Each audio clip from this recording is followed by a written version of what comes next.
Hello everyone, welcome to our, what is usually our Saturday night D&D session, but we have a bit of a makeup due to some people having to miss Saturday.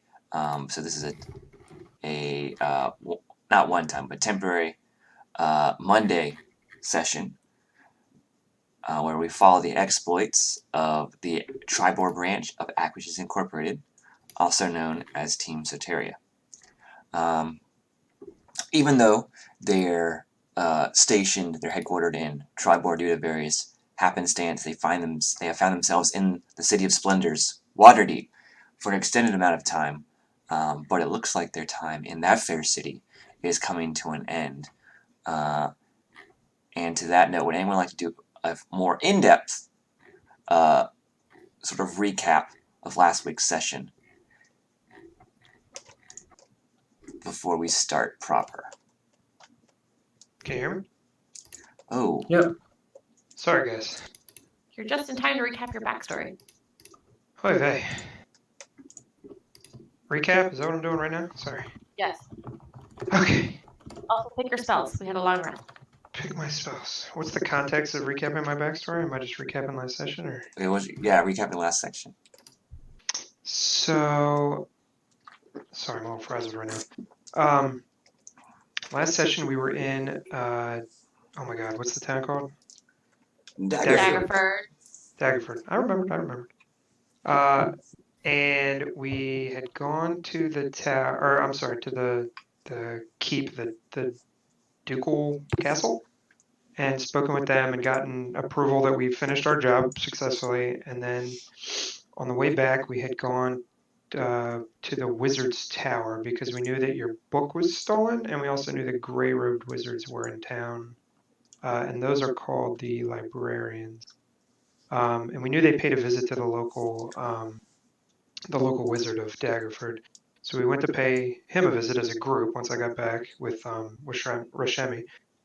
And we went there. We enticed him to talk to us because I have my cool arcane apparatus thing. And he seemed interested enough to look at it. So he let me in. And then he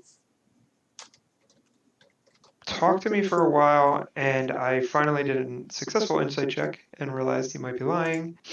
And he blew up the tower after teleporting me out, which is confusing, and disappeared. So right now, I think we promised them that we would put them in touch with a wizard because they need a wizard now. And we are headed, I think, back to Waterdeep. I could be wrong. Not wrong. Okay. And I think we're taking your sister with us. Is that right? Yes, we're taking my sister with us. Yes. So there's probably a lot of holes in that. Sorry, I'm running around. She's got this real, sullen look on her face the whole journey to Waterdeep. How long does it take us to get to Waterdeep? It's about a day. Let's see. I don't know the actual time. I'm gonna say it's about 2 days' time. I would think that's probably around there. Hopefully. And once you do get close, Caxir's Secretarian medallion begins to crackle to life, as if someone's using a walkie-talkie almost, or a radio. And you hear a familiar voice come through. That's what happened last session. Was to recap, it's Vera, your friend Vera from Team Palace, and she is inviting you guys to join both her and her students tonight at the gym Darkmagic experience in Waterdeep. And it's sort of a last hurrah for her and her students, but she thought you might want to come along. You might learn something about magic. She doubts it, but it's a possibility. And she has tickets for you all. But afterwards, the next day, she has said, if you want to go back to Tribor, she is willing to take you, because she sort of finished up in Waterdeep. She's finished up her temporary tenure as a teacher at the Temple of Mistra, and she has to get back to Team Palace for stuff. But yeah, I think that's about it. You guys did say you needed her help for some stuff, and she has agreed to help you without really knowing what exactly. but that's due to her No, I nature. told her. Yeah, find a book and help your sister. I think. Yes, but I did mention Holy Relic of Lathander. Yeah. And how she would feel if the Holy Relic of Mystra poofed away. Yeah. All right. Uh, So you guys. Rex, cast any spell on your list, right? Yes, with some risk. You has locate object. I don't have to prepare it today. Yeah. Hang on. If we had talked about this, I can look at my spell. Hang on one second. I can just cast it though. That's And you guys have just entered the gates of Waterdeep, and your contracted cart has dropped you off, and he's hitting up a tavern before he begins to trek back to Daggerford. Going to try to see if he can rustle out some business as well. But you're free to move about as you will. For just simplicity's sake, it is the morning. You have the whole day ahead of you before tonight, when the Gym Darkmagic experience is going to occur. And I leave the rest to you guys.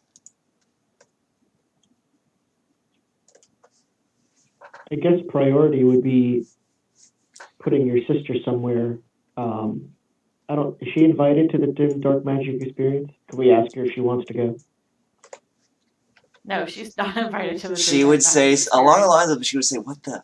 Well, she's very crude, so I don't usually curse as players. But she'd be like, what the fuck is that? Not interested.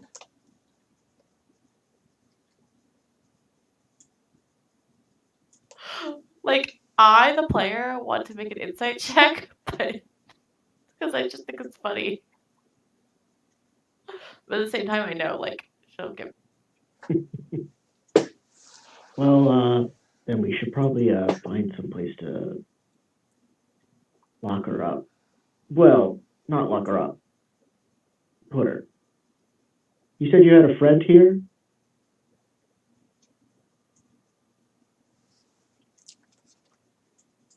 who? Vera. He's talking about Person. Vera. Oh yeah, Yeah. Vera. She is on Team Palace, a different team under Acquisitions Incorporated. She invited us to, what was it? The Gym Darkmagic experience. Do you think she could take a look at your sister? Yes, that's the plan. I'm still spell picking. Okay. So you guys have come in from the River Gate, which is in the Trades Ward, because your destination is the Yawning Portal, I'm assuming, or unless you have somewhere else to be. So you're where I'm pinging right now. Because you don't have to go there, but you've set yourselves on that path because that's, as far as I know, the only place you really have residence.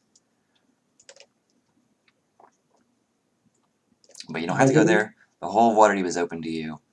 You have some things you might want to consider taking care of. I've prepared my spells. Okay, yeah, I can stop stalling. Rex can cast Detect Magic, right? Yeah.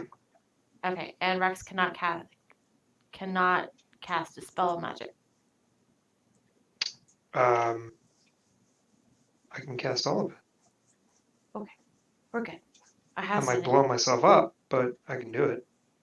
Okay, I have it anyway. Cool. I picked different spells. Rashemi says a little prayer. To who? Nah, his Arcana's pretty high. Don't worry about it. It won't fail until it does that crucial moment during the boss fight, and it nukes Rex to oblivion. Uh-huh. Okay. Can I say that during the like in the cart on the way to Waterdeep, after a long rest, I ritually cast a spell on my sister. He cast Dispel Magic on her. No, I want to cast. Oh, a spell, sorry. I want to cast ceremony, specifically atonement. I need to read what this does.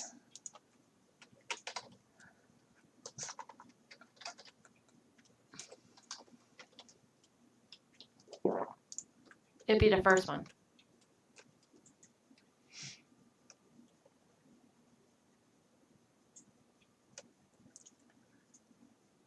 All right. Make a DC 20 insight check. And I am gonna guidance myself for this so hard because All right. no, it's Now- kind of like my Hail Mary. Yeah. And I'm casting it as a ritual because I can do that. Yeah. Oh, Andy with the bardic inspiration too. Oh shit! Man. What's your inspo is a D? Does it give you any insight to what she is normally? No. Okay. I just know that she's different than I remember her Yeah, as a so child, and she wasn't. Standard human, I believe, would lean lawful neutral. Yes, but Evelyn, considering Evelyn's backstory, she's a different person completely. So she seemed to have changed. Evelyn couldn't do this till she rested, Ah, but I she see. didn't mention to her parents. So Now, does she it can say try it. now? It is a willing creature. Is the thing though? The keyword there is willing. So you can always try and see. Look, I've already said I'm doing it. Oh, I have to Ooh. roll insight check. I'm such an idiot. Well, you rolled a 3 Plus plus your insight bonus. is 3 plus 5, I want to say. My insight is plus 8. Okay, so you're 11 then. Plus a d4. 15. Plus a d8, Indy? Or a d6? The D6 because he is multi-class. So you need a. Plus another 4. Okay, so you're at 19. Yeah, Okay. that's pretty good for a 3. It is pretty. It's very good for a 3. It still does not work. And so she sees you casting like you're. I'm assuming you're in the back of the cart with her, and she's still tied up. She's just watching you go over this for an Yes. hour. You're like spreading around powdered silver, making this like a magic circle. You're like start like muttering to yourself, and she's like, "This bitch is crazy." Now this is her, not me. I love you. Okay, so. But she's just like shaking her head, and then when you finally like stop the spell or complete it rather, you like hold out your hand and you touch her, and she like recoils from your touch, but you still manage to like touch her shoulder. And you are trying to get this atonement off to change her alignment, but nothing happens. As far as you can see, she becomes briefly illuminated by a silvery light, but it sort of just fades. And she's like, "What the hell did you do to me?"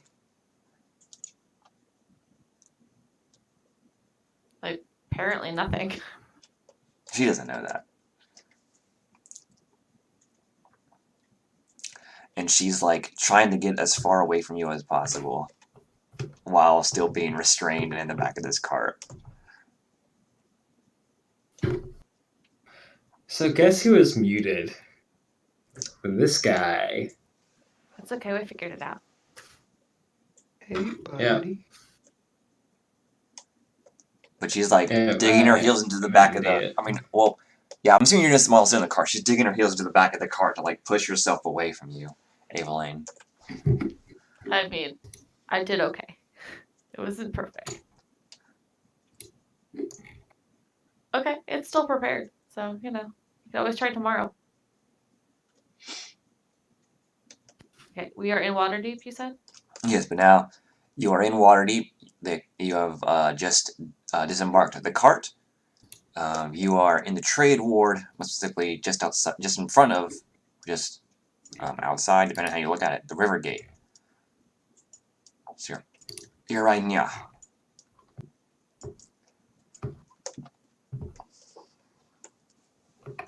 but you can do what you will. Are you saying we are free to move about the cat? Yes, you're free to move the cabin, /city/ this is D&D. It's time to play. You can do what you wanna do. Banner, banner. Ow. Pretty much.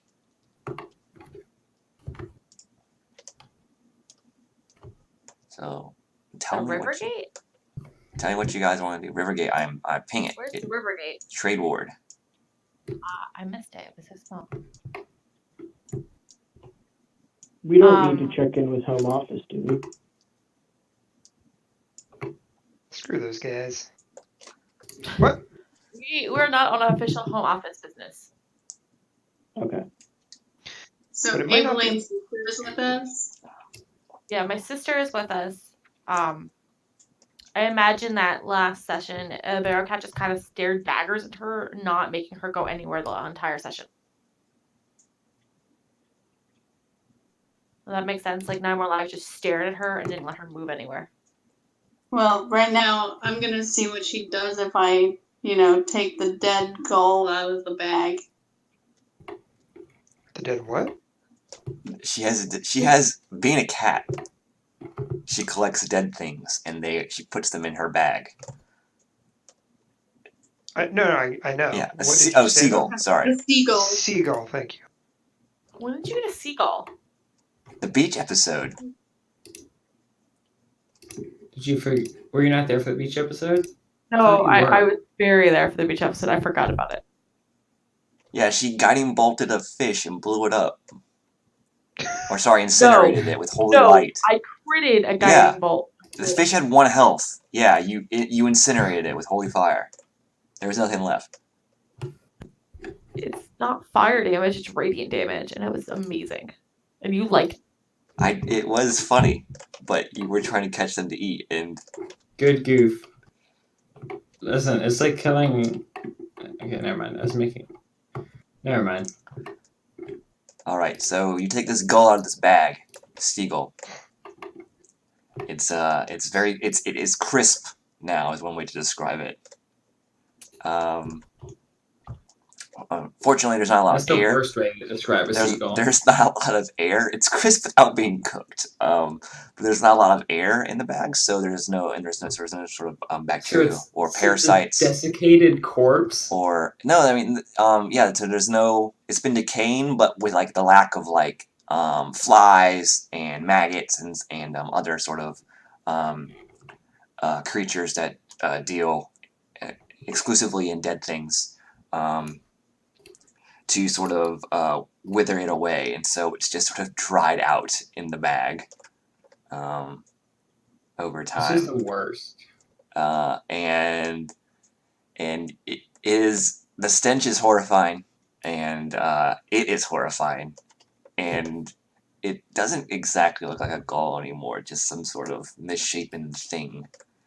I hate it. And she hates it too, and is now trying to like fend you off with her legs, which I'm assuming are tied together, but she is writhing like a grub in order to use her tied up feet to keep you and this thing away from her. I put it in my mouth and make the prey sound like, It tastes really bad. I'll still do it, but I'm grimacing as I'm doing it. Yeah, it's like not enough to do a con check. Like if you actually bit it, you would probably invoke one of those, but it is an assault on the senses, and not in a good way. Okay, cats. Am I right? Please bite it. For the cats in the room, please bite it. No. I mean, it's totally fair. She is a discerning cat. I appreciate it. Can I find an alley cat? That's true. We are on the hunt for an animal. You can most certainly try to find an alley cat. Now I realize you missed when we tried to adopt my parents' cat. More like steal. Adopt!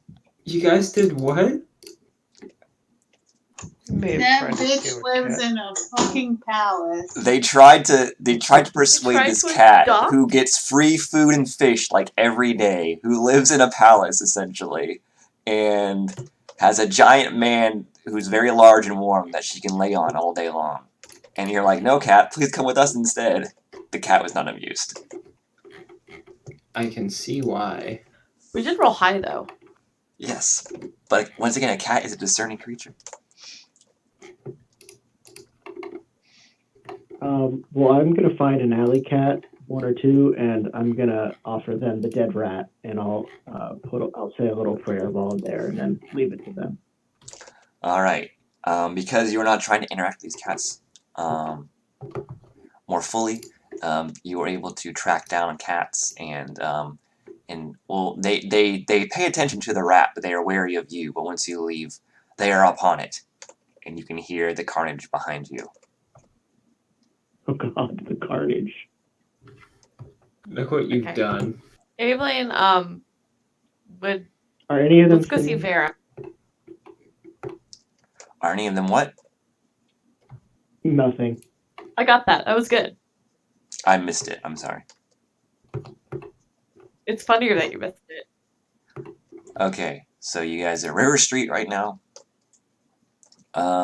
You have found some alley cats, but other than that, not really gone further into the city. So you're going where now? I want to head towards Vera. House of Holy Hands, right? House of Oh God, Wonder. that is the Whatever it is. worst named. It's Gon's temple. It's like the House of Inspired Hands or something. I was like, It's come all on, about guys. crafters. Phrasing here. Oh, I thought she worships Mishra, right? Yeah, House of Wonder. Oh, then we go then. Yes. we'll go Evelyn's there. sister is humorless. She is a very dour individual. You know. Just tons of fun.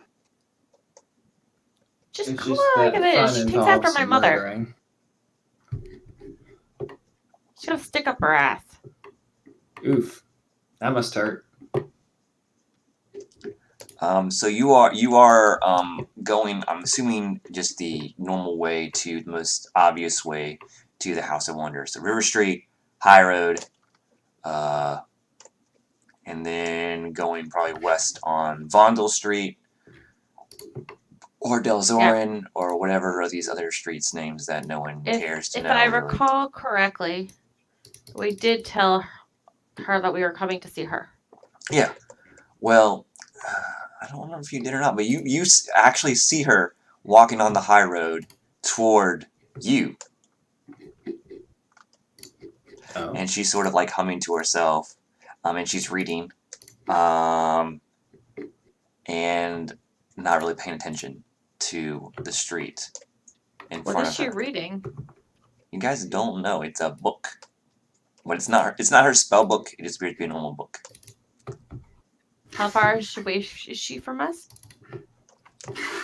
She sort of stands out in a crowd being a high elf and wearing like brilliant armor. She's very shiny. But she's about 100. Let's say 100 feet out. But you see her and she's sort of walking towards you.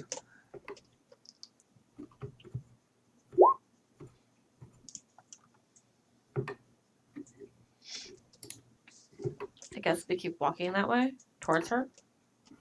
Yeah, makes sense to me. So miraculously, she is not hit by anyone as she is walking. She is like staying in her lane, as it were, and she doesn't really notice you, but you see her sort of walk, or is about to walk by you. Hey, Vera. And she does that thing where someone like looks up, like and someone called her name, and she looks around, and then she sort of looks to the side and she goes, "Oh, hello." Hey. I was just going to the Yawning Portal to see you guys.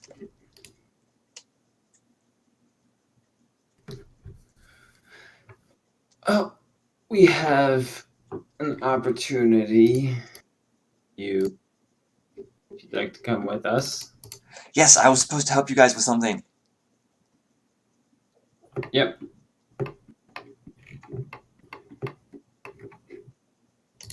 And she begins to sort of, she puts her book away and begins to sort of walk with you guys. And she has asked you guys a bunch of questions. So she's like, so what are you guys doing outside of Waterdeep? Did you have fun? Was it your first time outside the city? Or, I mean, you guys are from Tribe, but like, that's a different sort of area from Waterdeep. Yeah, it's pretty different.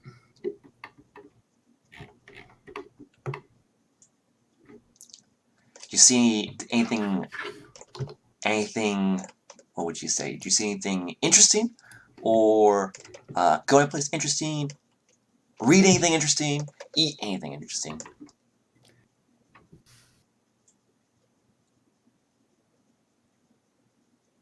Did There was we? I don't wonderful know tavern because I called, have not been here. there was a wonderful tavern called the Leaping Lizard, I believe. Did they serve lizard? Oh, hello. Wait, what? Who are you? I'm Vera. Rashemi, nice to meet you. Evelyn's looking extremely confused because she had to go get the cat out of the sink. And she does shake your hand while you guys are walking.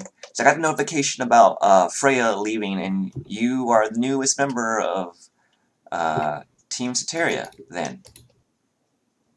Yepers. Yes, very new. Well, it's a pleasure to meet you. Our two franchises have a sort of storied history together, but I hope we can work together in the future. He extends his hand to shake hers. She's saying this while shaking your hand. Mm-hmm. Oh, okay. Yeah, he keeps shaking it, and he's like, yeah, I'm sure it will work out perfectly fine. And then while shaking, she sort of leans into you, whispering to you, like, how keen are you on hugs? I'm supposed to ask before I just do them. I'll whisper back, I'm not very good at them, Okay, I won't then. but I'm willing to learn. Oh, so you want like immersion, or do you want like a slow sort of? I think working up to it will be good. Okay. She gives you like a shoulder hug. Okay.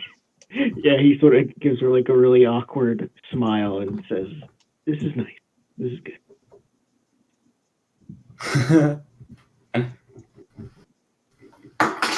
Oops, drop that.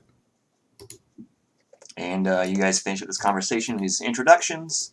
Once you guys reach about the same time you reach the Ionian portal.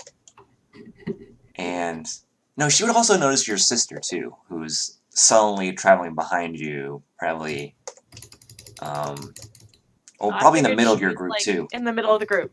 Oh, hello. Possible friend? Evelyn shakes her head and says, she's the one who needs help. Cax yells Oh. no, apparently. I'm going to whisper to Rashimi, be careful, this one gives out way too many hugs. Should I be worried about that? Yeah, you have noticed that she, rather than handshake everyone else, she has hugged them. She did not hug 9 More Lives, though. The only one she did not hug. I look at that? Vera. I go, is there someplace quiet we could go? Oh, I thought we were doing this in your room in the Ionian portal, but we can go somewhere else. Quiet? I'm sorry, I missed that. I said quiet. Oh, okay. Well, my room at the House of Wonders might be able to fit us all. I know it was very crowded last time.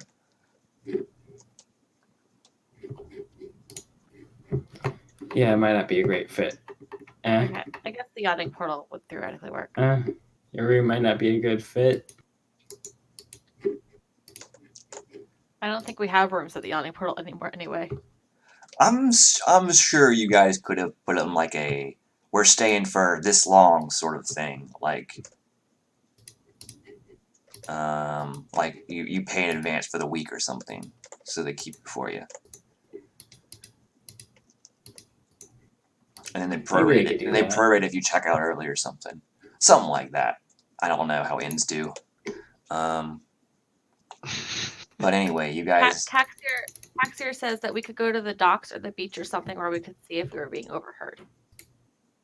Where are you getting all these sweet insights from Cax? In the Team Soteria chat on the Discord channel? Oh, okay. I didn't realize she had joined. Did you think that she was just She making has some this sort stuff of up? link, some psychic link to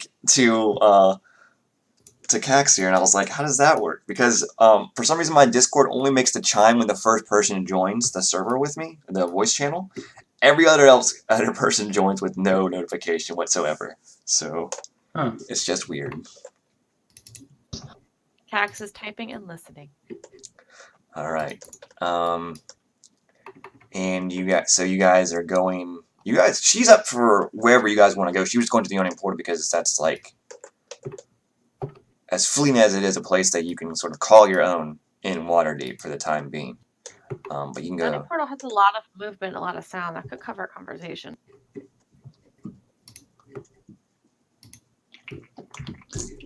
Yeah, let's go there.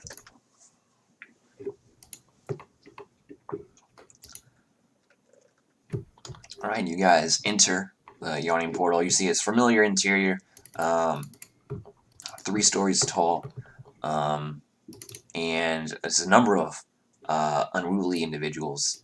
The crowd's a little sparse, though, being so early in the morning. You don't really get that drinking crowd in the AM, as it were. Of course, there's a few die-hard, seat warmers here. But other than that, you can sort of walk. You can sort of walk around them. They don't really pay attention to you, look in your direction, anything like that. You're easily able to make your way to your room. Who's behind the bar? Dernan is behind the bar. Rex's new best friend, whoever it is. As is the usual, the stalwart and owner of the Yawning Portal. He gives you a nod of greeting / acknowledgement, I'm assuming you return it, but I don't think any of you are making your way towards him, so he sort of starts doing other things. What time of day is it? I'm sorry. It's about 9 a.m. Okay, never mind. Hold off.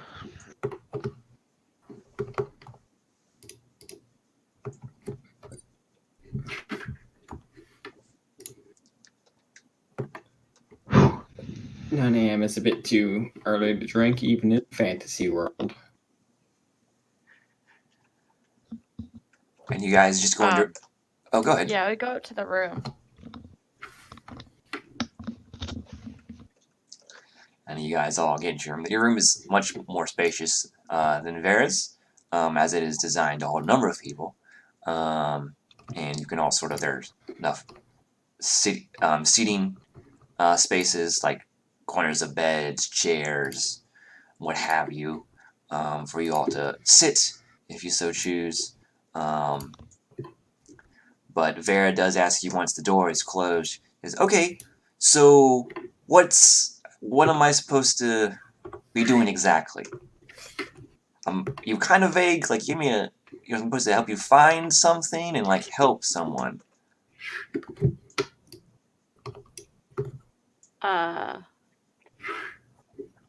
Evan, me, hi, that's my name, IRL, does not know.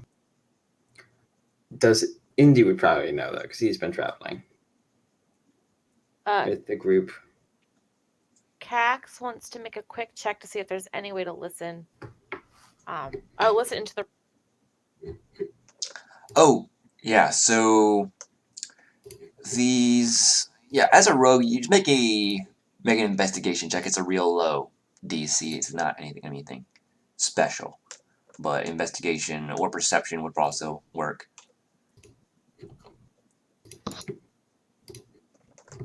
Yeah. So so definitely any conversation you have will be muffled, but someone who with keen hearing, like a tabaxi or an elf or something, if they were intent on listening, could, in fact, figure out what's going on inside. Okay.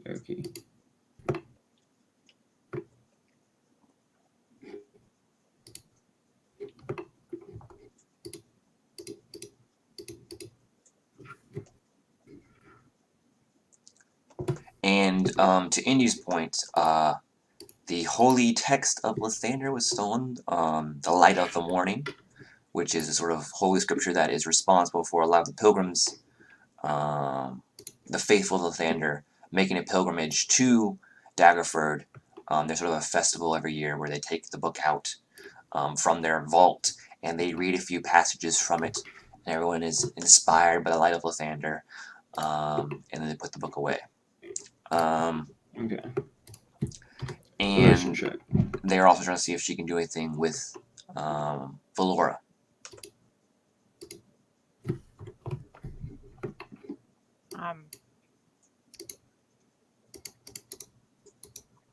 But she does not know this. You just said help your sister, I think. Yeah. I'll look at Vera and be like, I was recently called to the town of Daggerford on a mission from the Order of the Aster, and while there, saved the town from bandits. And everyone helped, of course. They were super helpful. That's where we met Rashimi. But what you don't know is that Daggerford's my hometown, and this is my sister. Gasp! Yeah. You also should know that she was kidnapped when we were 8.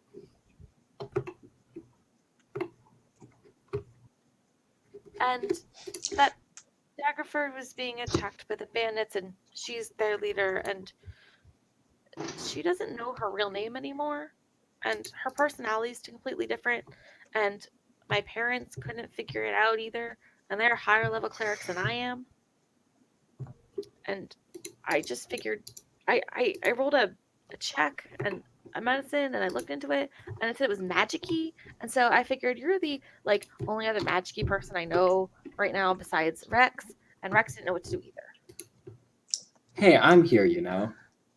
So, I mean, you actually have a lot of magic people in the party.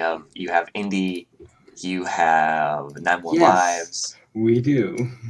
True. They just but don't I come rarely across see- as it because I- they don't really utilize their magic They don't ability. usually say. I mean, you've seen Indy cast many a Cure Wounds. That's true, but other than that, I think he's used Dissonant Whispers and or look, you don't all have. I know is it's magically bullshit. Yeah, I mean you And have we magic couldn't too, though. figure it out. But she's looking at Valora with like eyes of sort of like pity, like a soft expression, and Valora's not having it. She's like, "Don't look at me like that." I tried on the way back to change her, to atone her, but it didn't work. So, when you're sort of saying this, she then like once Valora's like, "Don't look at me like that," she's sort of she's like, I don't need your pity. That's what she says. And then so Vera sort of like adjusts her glasses and starts looking at her in a different light, almost clinically. and is like tilting her head and looking at her and walking around her. I'm assuming she's seated or some other similar position where she's immobile, and Bear's just walking around her, inspecting her from all angles. In my head picture right now, I feel like 9 More Lives has has a sword out just in case. And Well, I have a rapier. she's like, well, Or the claws are out. she doesn't look to be under the influence of any sort of magic that I can detect. She's not under the sway of any demonic forces or celestial or otherworldly. Whatever is afflicting her appears to be medicinal in nature. Medicinal. Whack. Like she's drugged? she's sick. It's a possibility. If she is, I can't see that. I need to do different checks. I guess she could be Oops, conditioned sorry. to be this way. And then she is opening up.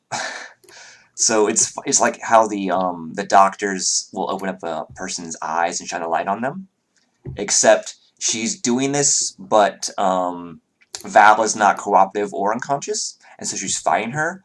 But Vera has cast light on her fingertip, and she's trying to look into her eyes while opening them. And Do you need me to restrain her, Vera? oh yes, it's very difficult when she's flipping her head like that.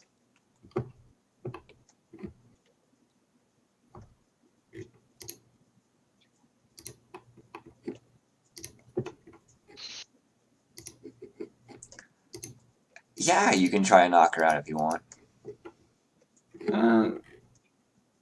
God, I wish I had the sleep spell. I prepared command, guys. But magic doesn't want.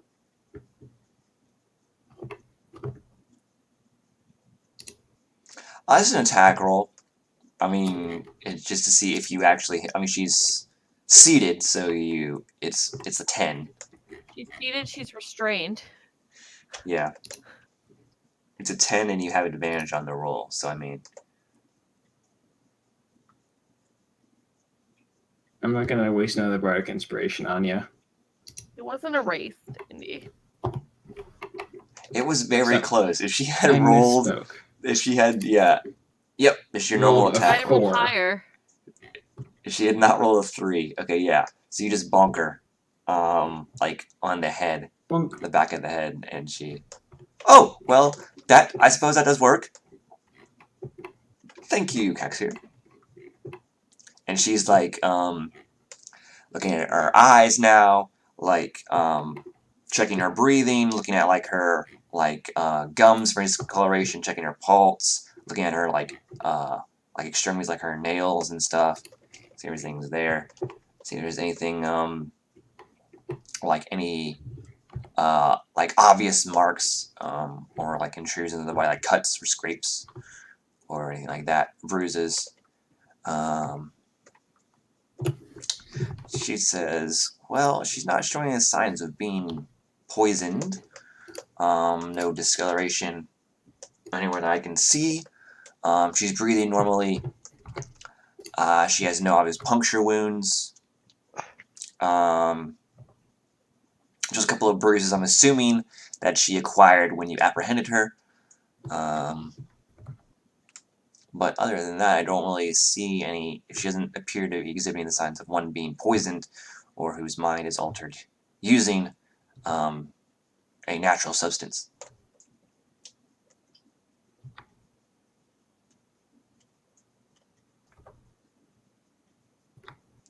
And she says, So, Evelyn, can I talk to you for a second? Sure. And she's like motioning to like the far side of the room.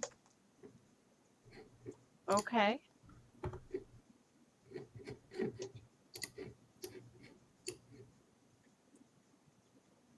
and she's looking at you, and she doesn't quite know what languages you speak. She's gonna try out a couple until she finds one that's not a common language. So, what languages does she know? Let me get because she wants to be somewhat private.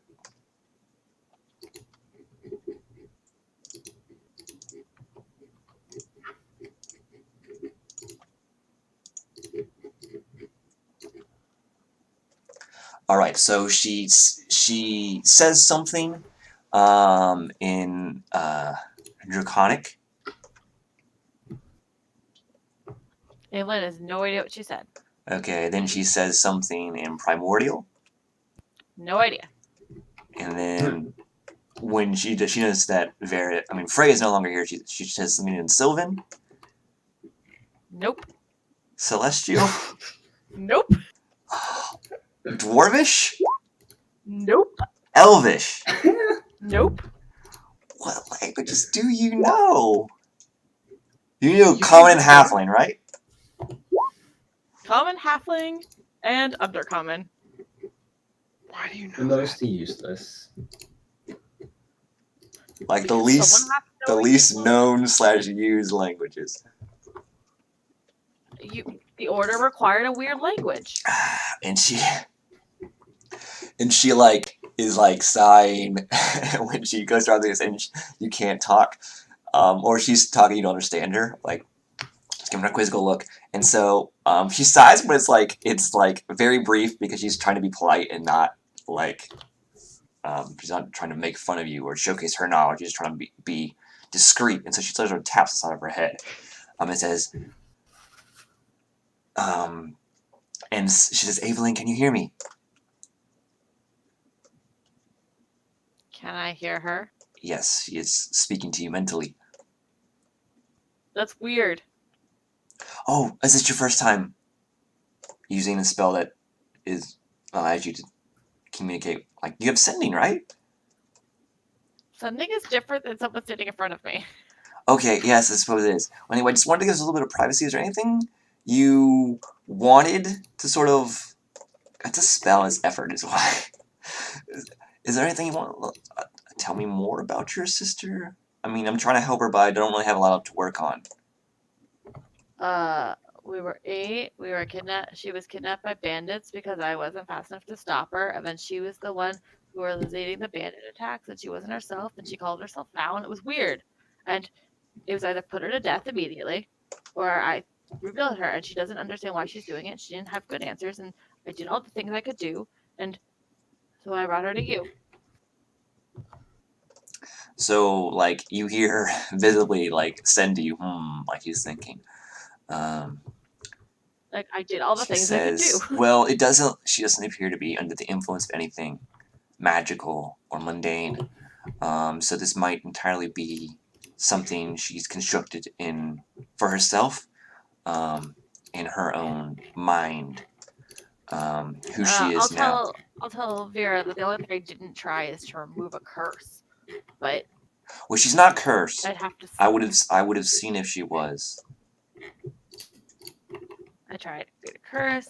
I tried to fix the poison or the bludgeoning or the piercing or whatever. She's been healed. We've done a general magic-y check on her. And she says, how familiar are you with, like, trauma and survivors of it? Have you read any books on the subject? Any studies? Well, you see, I was never given the opportunity to, my parents, when she was taken, their way of coping was to send me to here, to the Order of the Aster, and then I just kind of got put to work. And so I've been spending years just healing and doing errands and becoming a really great cleric. But I don't know. I don't get to read many books often. That's not what they do over there.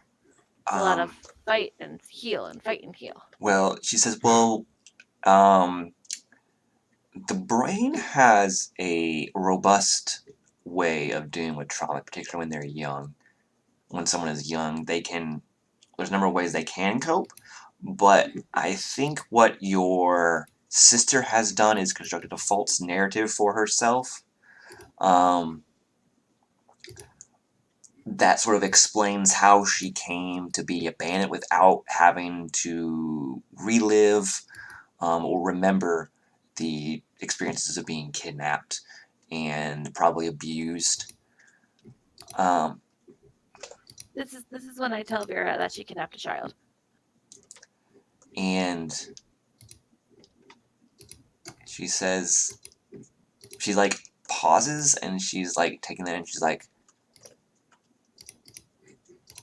I know a way to fix her if you consider this to be a broken state of her, to restore her to the way she once was. But the mind is a fragile thing, and she will remember everything she has done. Okay.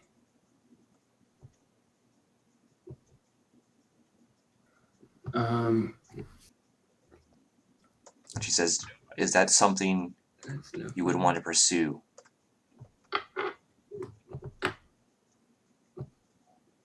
Do I know what she's talking about? I have no You idea. don't know. Do I? I'm not hearing this.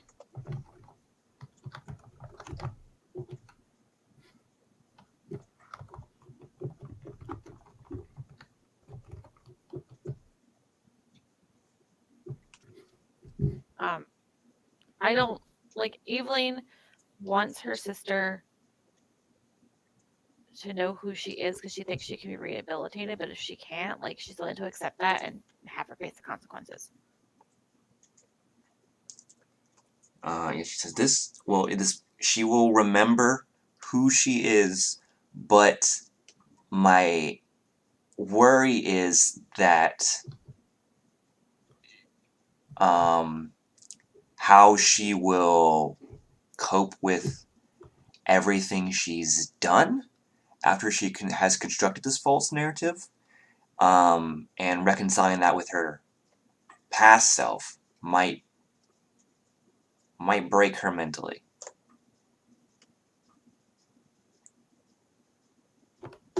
Oof. Evelyn's gonna gesture and be like, "We need to talk to the Rex and everyone else." Okay, I just wanted to run this by you because, it's your sister. Yeah, but they were the ones who got hurt by her people.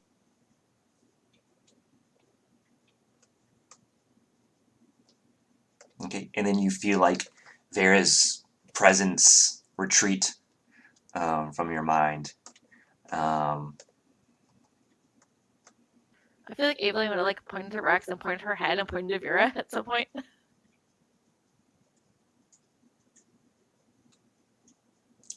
Okay, she says, "Oh, I apologize for all of that. Just wanted some privacy with Evelyn as we discussed treatment possibilities. Um, is there anything you want to share, Evelyn?" Vera can do a procedure, but if we look at her and be like, "It's better if you explain." Oh, yes, I was just asking. I was more concerned about the moral, ethical implications of doing it. I can do it. It will. I'm 95% certain that it will work. But what comes after, I can't foresee. But oh yes. Anyway, so I know a way to help her. I mean, it's rude to refer to her in like this. Valora, remember who she is, was. The only side effect is she will remember everything, and that this false narrative that she has constructed for herself to help her cope with her kidnapping will be demolished. And reconciling uh, everything she's done with her restored personality might break her mentally. Seems awesome.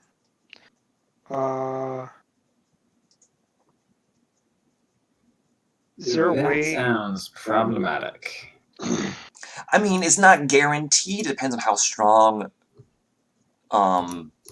mentally she is as an individual, how strong her willpower is. It just depends on the individual. I don't know enough about Volor to make any judgments. I'm just saying it's a possibility.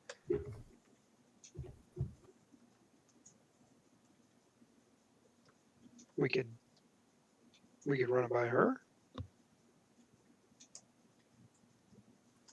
That's what I was thinking. Who, Valora? But maybe we want to make a decision about whether or not we're going to do it if she says no. Well, if she says no, her other option is jail. Is there a recovery if she does lose her mind? I think There are ways to making her- ease a person into it. It takes time. It's not something that can just be cured with magic. Magic's great and all, but can't do everything as much as sometimes I wish it would. But this is something that is best if taken slow, that she has time to sort of, accept everything. She'll need therapy and stuff like that, but I mean, they'll just, hopefully, she should make a full recovery. Hopefully.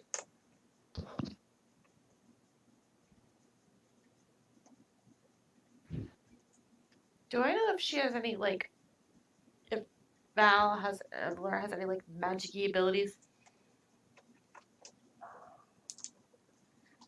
I don't. As far as she hasn't exhibited any in her youth, and she certainly has not used any in. Well, she was rendered unable to move in combat, but she has not. You didn't find any foci, or spell components on her person, and she seemed wary of the magic that you were casting on her.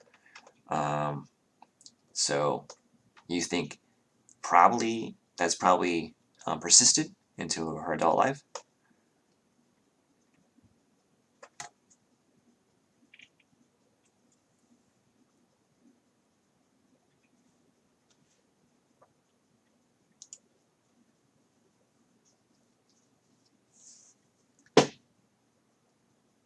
She could always come back to Triwar with us, I suppose.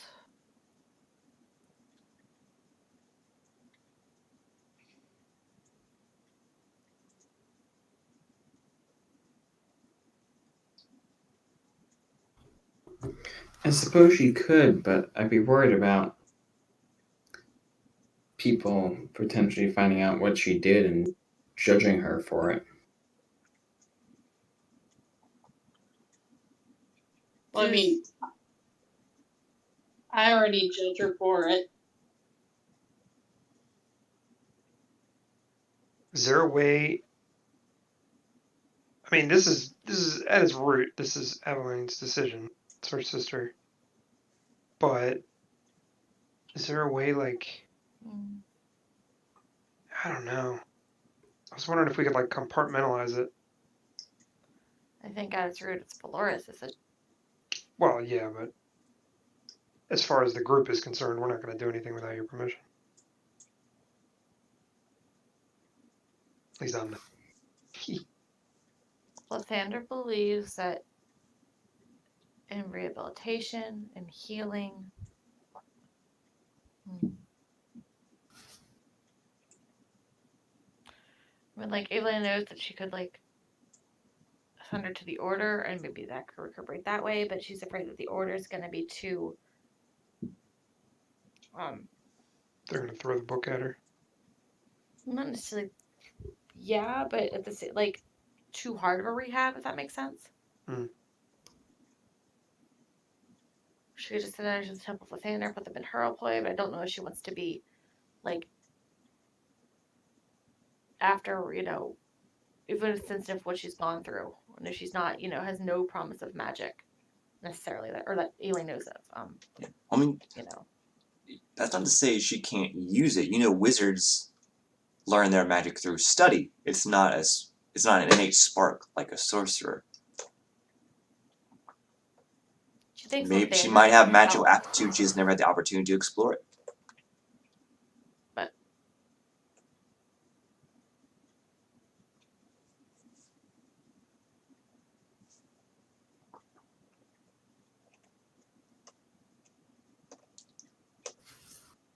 does Aileen know about what Indy got up to in Sharp? I think she knows a bit. I think we talked about that. I think Aileen would be like, do people judge you for what you've done? Probably. Have we not all done something that people judge us for? Yeah.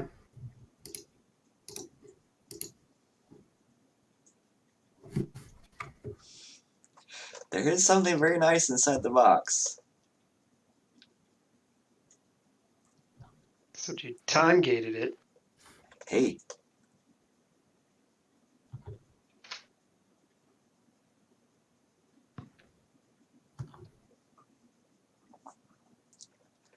Tax makes a good point here in the Discord. oh, I can't. Tax says that there's also the tiger person we've rehabilitated in Triwar. Hmm. Did we really rehabilitate him? I mean, Or did we- rehabilitated / ticking time bomb. It's a little. What's the difference? Yeah. What do they need? Greater restoration? Yep. Just greater restoration on the brain.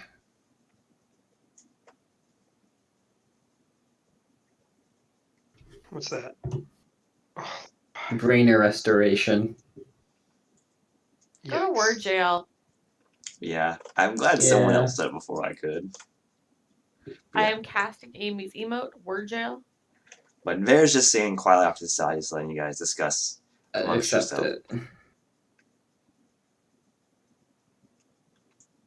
I think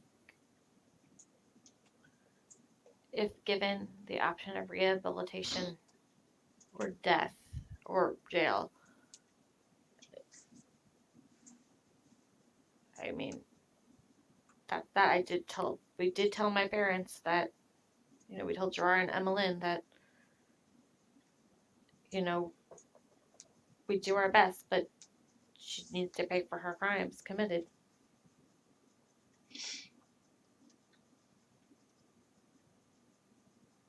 If it's her choice, it's her choice, right? Yeah. Yeah, trauma doesn't usually cover crime-related things, unfortunately.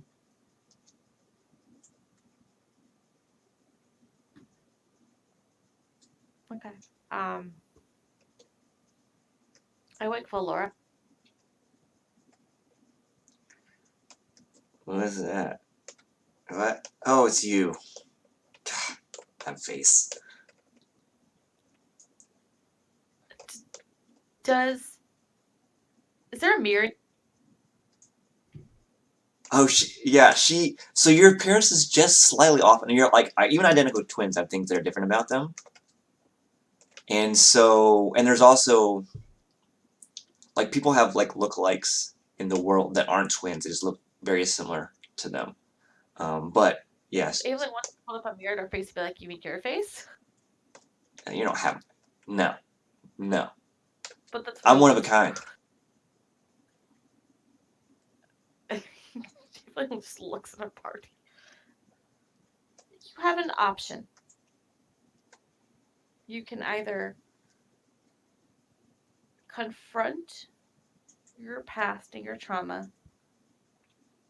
or you can spend the rest of your life in prison paying for the crimes you committed. I think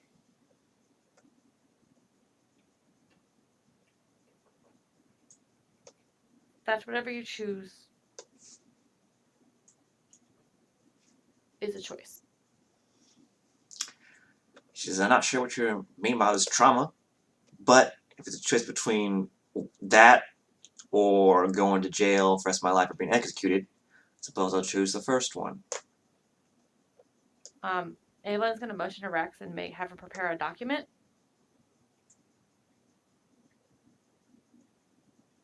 That way it is done of knowing sound mind that, Valora chose to do this.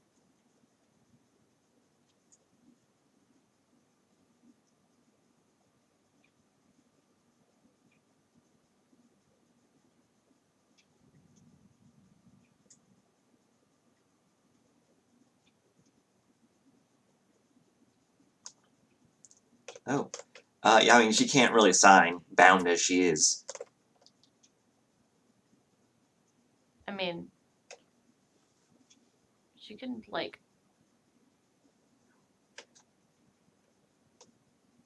some sort of signature. Do you want to smash my face into the document? Is that it? No, I want Rex to chime up. Sorry, what? I want you to prepare Valora just said that between execution or jail, she'd rather be treated. But I want to get that in. Oh, right here. I pull it up. I assume you've made a way for the sign somehow with our hands behind her back. We're not gonna untie her just to sign a piece of paper.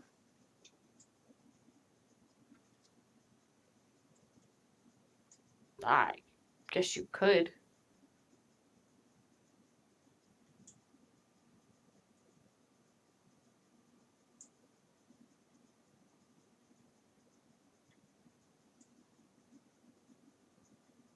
Yeah, I'd say. I mean, we're all here. What's she gonna do?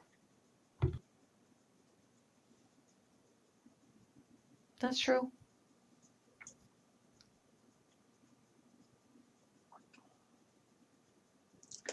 And she looks at it and just signs it. She doesn't really. She looks at it but doesn't really look at it, and she just signs it. And it's like a scrawl. It doesn't look. The only thing you can make out is a V.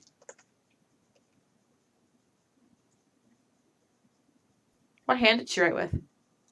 Her right hand.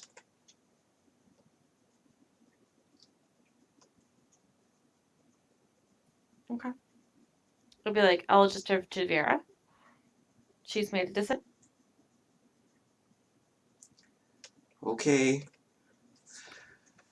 So, this is my first time doing this, but it should work. So, pray to whatever god you believe in it does.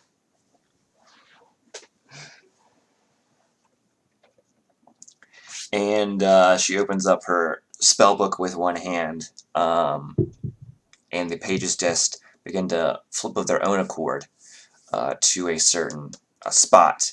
And then she sort of reaches into the book and pulls out this sort of arcane, almost spectral looking sword that casts a soft light blue light across the room.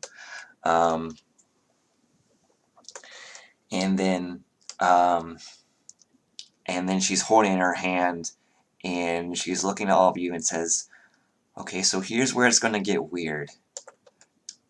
And then she sort of closes her eyes, and then when she opens them, they are pure white, and she is beginning to become shrouded by this silver flame that's sort of enveloping her.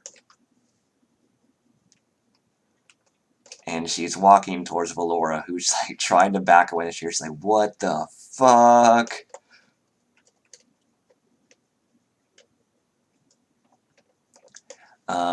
and she extends her sword like the flat of it, almost like you would dub a person, but instead she's like putting it on her forehead, and she just says one word in celestial. I'm not certain everyone remembers or can understand it. I can. Okay, it is the word remember. And when she does that, there is a blinding flash of light. And then when you guys sort of blink to see again, your eyes readjust to, I'm assuming there's candlelit, but the room. Vera's weapon is no longer in her hands. Her spellbook is closed, and she is no longer engulfed in silver fire.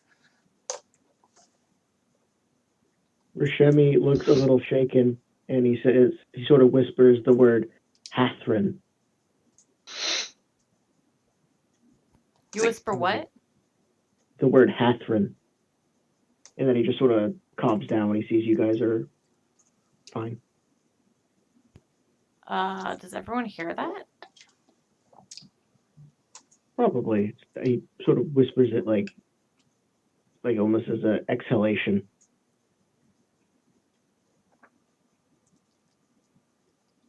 Hathrin, not Catherine? Yes. Okay, I've made a mental note of that for later. Yeah, my And- passive perception is also pretty good. And you see that that Valora is like maybe unconscious once again, or her eyes are closed, and Vera says, "Well, I think that went great. Just don't know how exactly she will react, though. We'll know in a moment." And when she says that, you see Valora's eyes begin to flutter, and she wakes up, and she sees you, Evelyn, and she says, "Vivian, is that you?" Oh. Cat! She's like, where am I? What's going? And then she flinches and her head dips down, and you see her wince in pain, and she's like, I can't remember, I can't. And then her eyes go wide, and she turns white as a sheet, and then she just starts like screaming at the top of her lungs.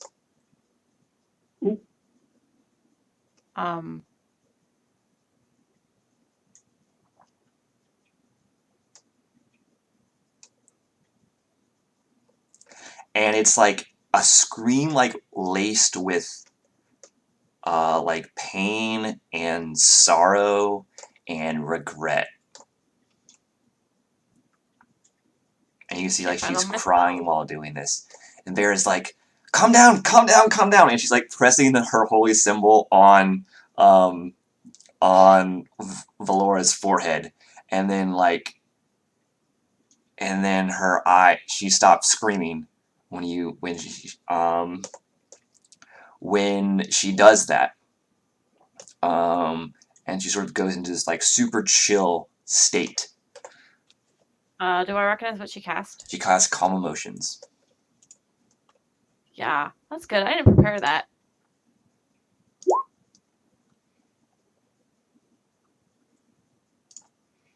So, well, that will only work for about a minute, but she should be relaxed for that time.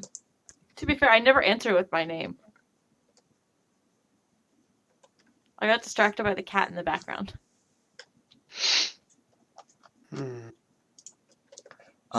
So is Vivian your real name?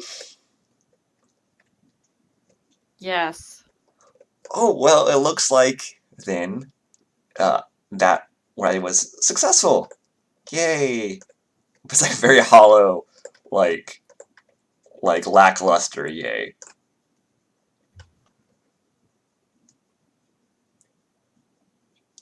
I'm gonna message her, and I'm gonna say, "Can you teach me whatever old magic spell that was that breaks people's brains?" Oh, it wasn't old magic. Ooh. It was Can you teach me too? I want to know too. it was a modified. It was an alternative way to cast modify memory using Silverfire. What is Silverfire again? Are you a chosen of Mistra too?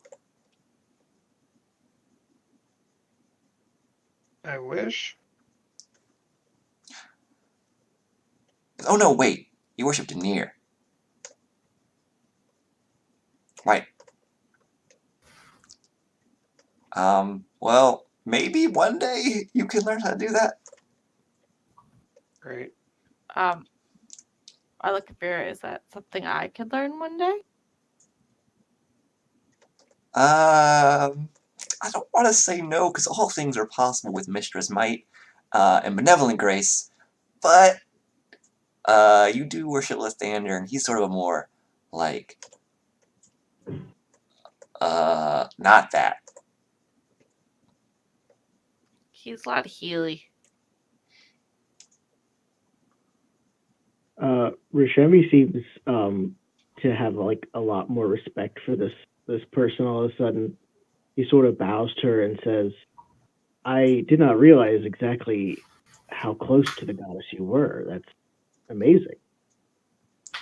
Oh, I didn't either until, I mean, these guys actually saved me, and then I went back to the temple in Waterdeep for like guidance, and it just so happened I found this spell book, and I was able to read it, and people were like, "Oh, that's crazy! Why can you read this spell book that no one else can read?" And then I could like use the Silverfire stuff, and it was really cool. What? Rashemi is just like he's just so smitten by this. He's like, incredible. I do not understand it, but I think it is amazing. If Evelyn looks at Rashemi, what is his face? Very smiley, but it's not it's a very crooked smile. He kind of looks like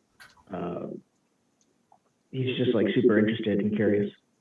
Is he like, he doesn't like blushing or anything? No, just very interested and attentive. What was the word you said again? He looks to you. He says, "Oh, Hathrin, witch." Do I know what language? I don't think I know that language. Do I? DM, do I know what that means? Do you know what that means? I don't know what that means either. Here's the funny thing. Vera would, because she can understand all languages.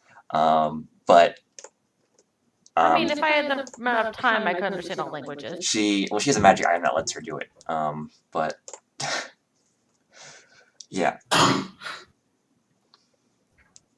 How will comprehend languages? Which in her case might take the form of glasses, guys. Just jealous. Just something to think I about. could also comprehend languages if I felt like it. But yeah, What so language is it? Well, more she specifically, couldn't. do Vera I can just know? Vera can only understand. She can't tell you what it is. Like if it was a giant speaking to her, she'd be like, "Oh, it's obviously he's speaking giant." But there's like many dialects of human language, so she wouldn't be able to tell you which one is which. Also, considering she's an elf too. That's up to Rashemi if he wants to reveal that information. Did anyone ask in character?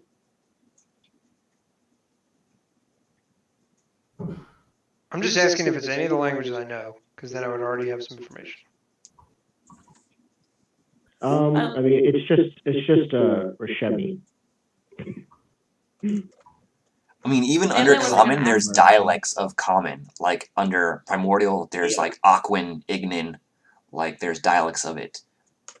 So there might be some like a lot of the words will be like compatible, but there are some like Hathran that is not. Yeah, it's basically just common from where I'm from. Gotcha.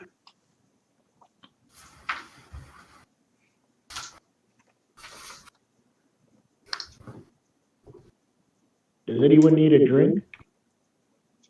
Yes, please. Yes, I would like something very sweet. No, thank you. I'll go to Durnan and make sure that any of the screaming is addressed in case anyone heard it. Durnan works with AI sometimes for Shimmy. Yeah. Just so you know. So he does. Yes, AI was briefly headquartered at the Yawning Portal after their previous headquarters, but blew up before they established the one in Waterdeep.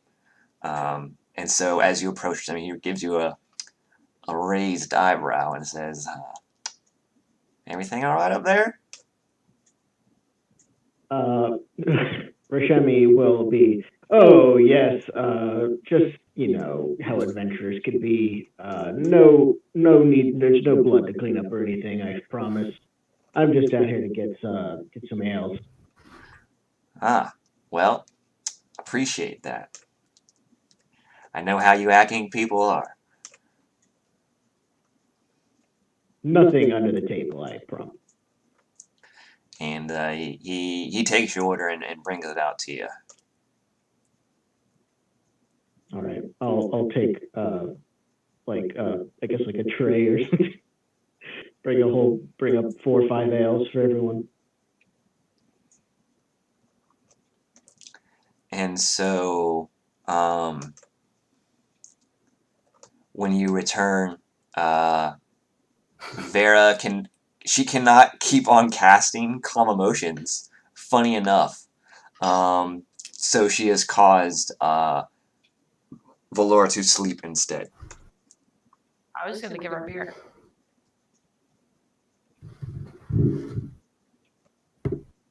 Oh, I can't cast that spell. Damn it. What spell? Calm emotion. Calm emotion is a cleric paladin thing. It's not for her. And so, yeah, but she looks to you and, well, before she'll cast sleep, she'll be like, so do you want me, like, I mean, I can't, as much as I would love to have, like, an infinite supply of magic energy, sadly that's not the case, so I can do it a couple more times, but it'd be more efficient to just sort of put her to sleep. That'd be helpful. I didn't prepare that today. Oh, it's fine. Sometimes I forget to prepare spells too, and I'm like, ah! That's how I felt. I feel that way all the time.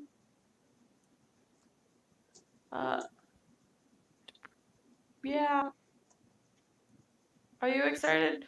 So she'll look at Evelyn's gonna look at Vera and be like, so tell me about this Jim Darkmagic experience. Oh, well, it's mainly for my students and people. I mean, it is a spectacle, of course. You know Jim, and it's a way to sort of massage his ego. But I'm hoping the kids can at least learn something from watching Jim before his sort of magic tricks on stage. If nothing else, he is a showman, a master of sleight of hand, and sort of weaving spells there to create effects using magic in a non-conventional way for entertainment purposes, rather than the usual healing, maiming, killing, that sort of thing.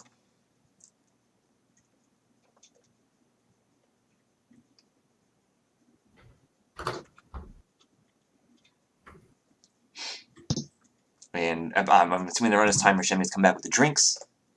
He is doling those out. Yeah, I'll let Rishemi serve drinks and then I'll after Vera casts sleep on Valora, I'll fill her in about the book, and Rux can probably fill her in better about the wizard. Yeah. What is Indy and No More Lives doing, and Cax? He's just chilling. It's a lot to take in. Yeah, he's just trying to figure out, like, what to do, because it seems like a complex situation. I mean, she just found out that she... Yeah, no. Yeah, essentially she has.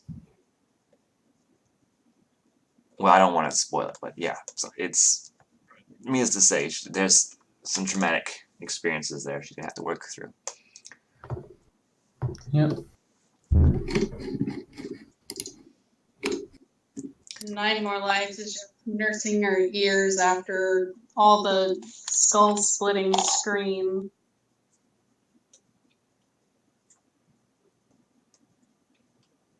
Yeah. Vera does like ask you if it's okay to like actually untie her now and like actually put her in a bed. Yeah, Evelyn would do that.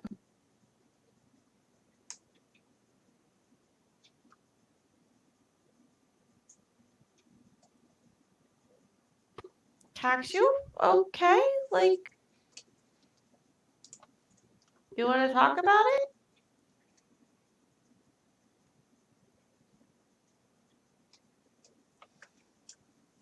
Sorry, I just noticed that. Yeah, Vera would pick up on that because Cax like the first person to accept her hugs, and so you're like her best friend.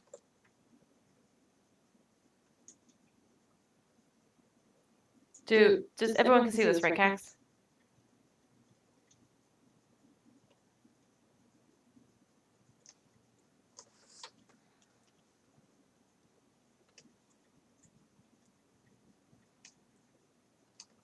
You okay, Cax here? She doesn't look okay. Anything Yeah, no, I'm gonna you want to talk about? Evelyn literally just. I mean, I don't mean deprive. I mean, you're not like my franchise or anything, but I think we're all friends, and friends help each other out and listen and stuff. Is that I'm fine in a tone of voice And Evelyn's heard before. and give hugs as needed or as appropriate.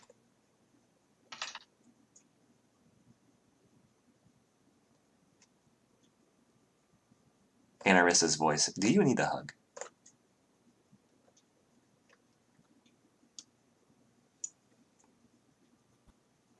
Can I insight check Cax?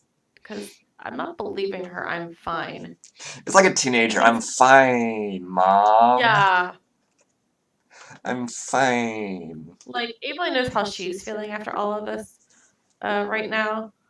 And so, like, if Evelyn's a little, like, freaked out, she's not surprised anybody else would be.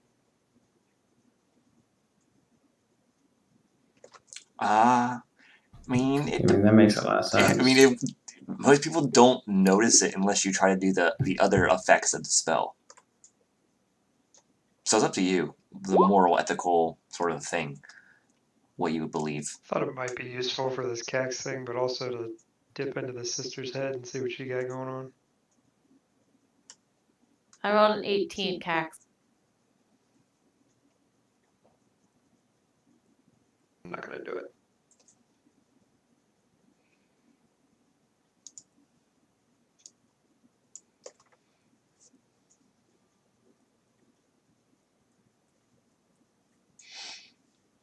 Oh. Here, type. Okay.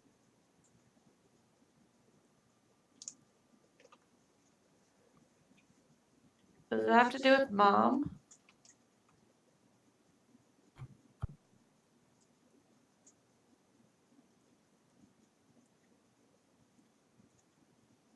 Yeah.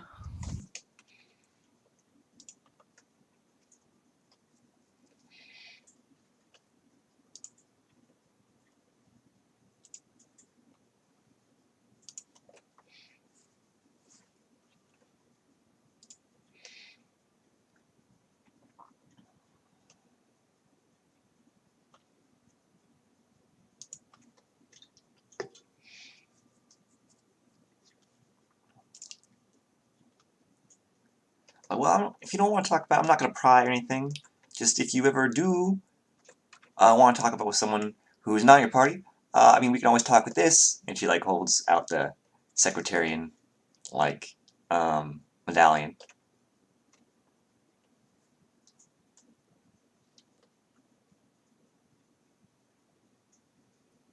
Uh, Aelin goes over to sit with Valora on the bed, but asks Rex to fill in Vera about the library. Yeah. So you know about the librarians. We've talked about them. We have the chest. Yeah. So when you mention we librarians, her, like, expression changes. She gets very serious. So one other reason we wanted to talk to you is they were in Dagger, and the local wizard of Daggerford. What was his name? I'm sorry, Rex would know. Sorry, is Delvin Onderall. Thank you. The local wizard, Delvin. He apparently was in league with them, or was impersonated by them, or we believe that was Delvin, right? Uncertain. Okay. Well, either way, either they replaced him or converted him, or maybe he was always involved with them. He, whoever it was, seemed to be Dalvin, was behind the theft of the holy book there in the Temple of Lathander. And we exposed him. He blew up his tower and ran off. And they seem to be still trying to collect holy, divine relics. Yeah, she's like massaging her eyebrows. It's like, well, this is new and disconcerting information. And I forgot, he knew me by name. I've never met him. Oh.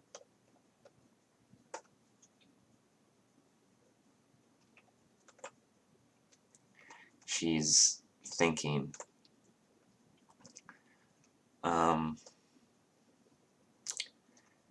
She says, well,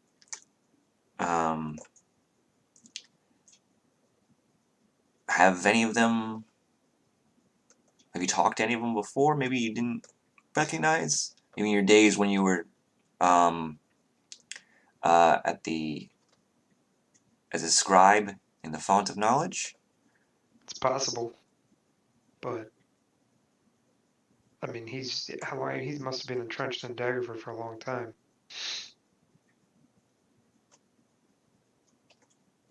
I don't know.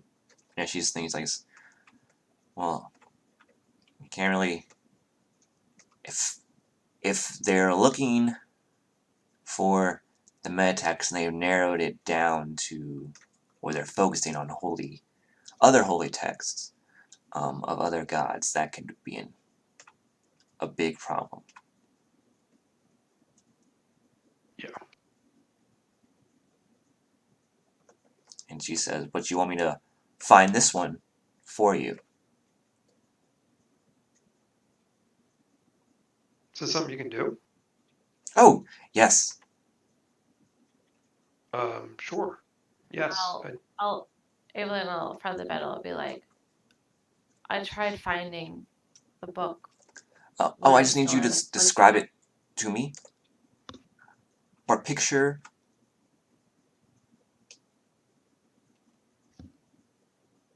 I've never actually seen the book, right? I don't think Evelyn's seen. So it's I think your dad described it to you. But it's like a book with like a golden sort of binding, metallic, and it sort of emits light. And it has the holy symbol of Lathander on the cover. Yeah, I would describe that for her, but also like let her know. But like I did search for the book. Okay. Well, did you use locate object or did you use scrying? I don't have scrying. Oh. Well, I'm gonna try scrying. Okay. And see if I can find it with Thanks.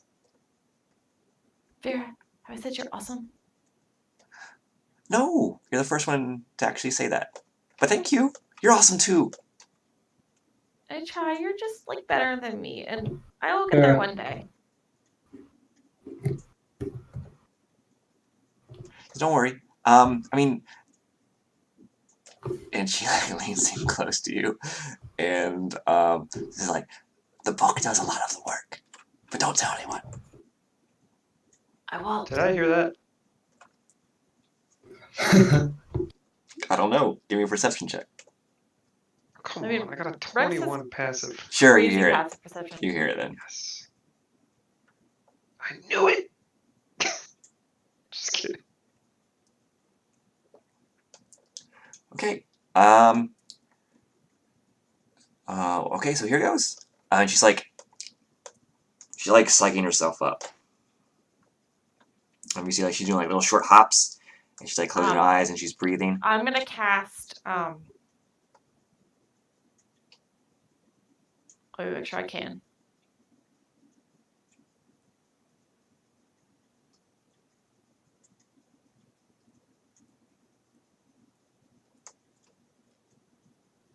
I want to cast like guidance on her, but I don't think it'll work. I mean, you always can, but it might not be pertinent to what she's doing. Yeah, Evelyn would try to cast like help with like Lysander, like guide her to find to find it somehow. So she notices that you're cast casting a guidance. spell on her, like and she smiles. So thank you. And she's like psyching herself. She's like, this isn't. I don't really use silver fire that much. It really takes a lot out of me. So I gotta just dig deep. And then she goes, okay. And she opens her white spell book, this time with both hands, and it still flips to a page of its own accord. And then as soon as she gets there, she like stomps the ground, and when she does, starting from her foot that hit the ground, she is engulfed with silver fire again. And then it begins, like you've seen her cast this spell. She has told you multiple times, but she didn't this time. This is not usually the way how you cast scrying, so don't try to imitate this. I've seen her cast this before. Yes. And so it sort of goes into, basically it starts from space and it sort of zooms in like a satellite would, how she does it. But she also projects it above her, like in like a holographic projection, so everyone can see. It's coming out of the spellbook, in this soft, light blue light. But the problem is, something happens. It doesn't zoom in. It just goes around Toril, the world, and there's sort of glitches there, like it's like static, or along the image, and doesn't zoom in any. So, well, that's not good. What? What do you mean not good? I mean, like, I can't sense it or see it anywhere. Neat.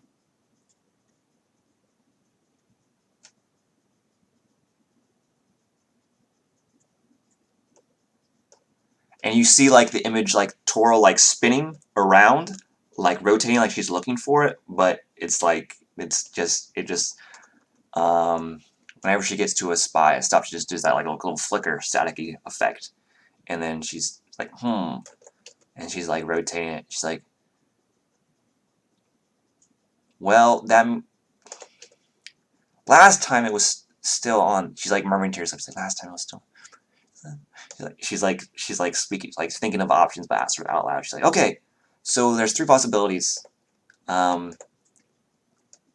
I can't detect it at all. Scrying only works on the prime material plane, or the plane you're currently on. And so if I can't detect it at all, even using silver fire, there's 3 possibilities. one, which is probably the worst case for you guys and the one you least want to hear, but just break the bad news first, I guess. The book has been destroyed and no longer exists. 2, Fuck. it is on a different plane of existence. Or 3, it is which is probably the least likely. It is inside a dead magic zone.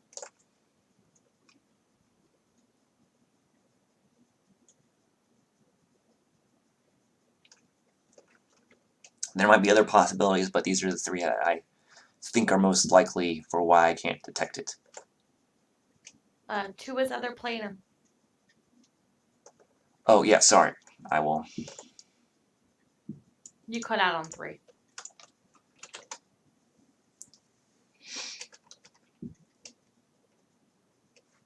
It is, not is.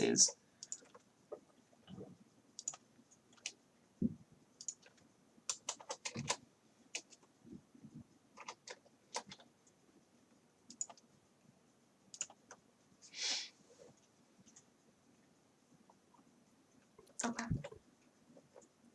Well, that's concerning. Yeah. And she drops the spell, and she sort of like, she stood up from her chair, but she sort of slumps back into it. And she like reaches for the the sweet drink that Rashemi gave her and starts drinking it. Soda. No. I mean, it could be something sparkling. I'm sorry.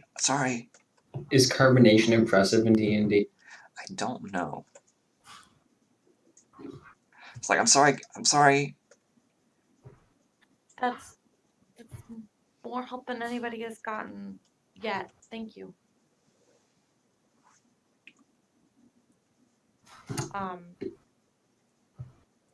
Evelyn will turn to Rex and say, I need to go to the Aster. Could you stay with Valor? Yeah. And How long are you going to be? Hopefully not long. Okay. yeah. So when you're, it's like, Evelyn's gonna head to the Aster. yeah, Vera's like, if there's nothing else, I think I'm gonna go. I need to like lie down for a bit.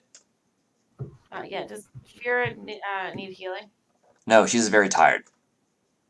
That's what I thought. He's like, I'll see you guys tonight. I'll walk her out. Light Singer Theater. And as you're sort of walking to get, I'm assuming it's kind of in the same direction for a bit. For a long bit. But along the way, she essentially says to you, so I did do a modified sleeping spell on Valar. She won't wake up until I want her to.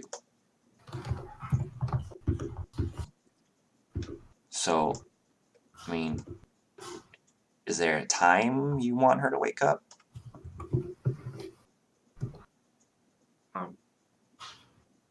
Evelyn doesn't know yet.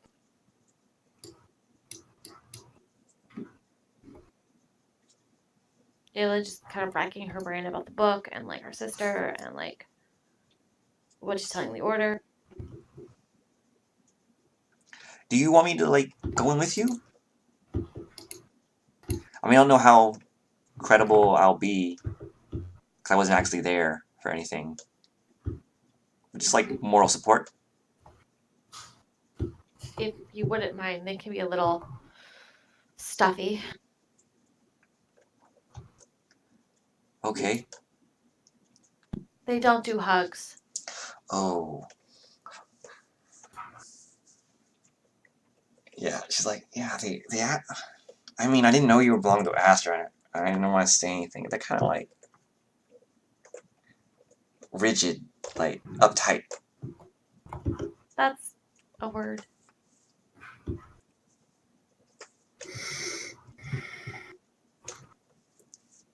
So if there. She looks for whoever the person in charge was. Yeah. Because somehow my notes all got deleted. What? I think her name was Aurelia. Yeah. Yes.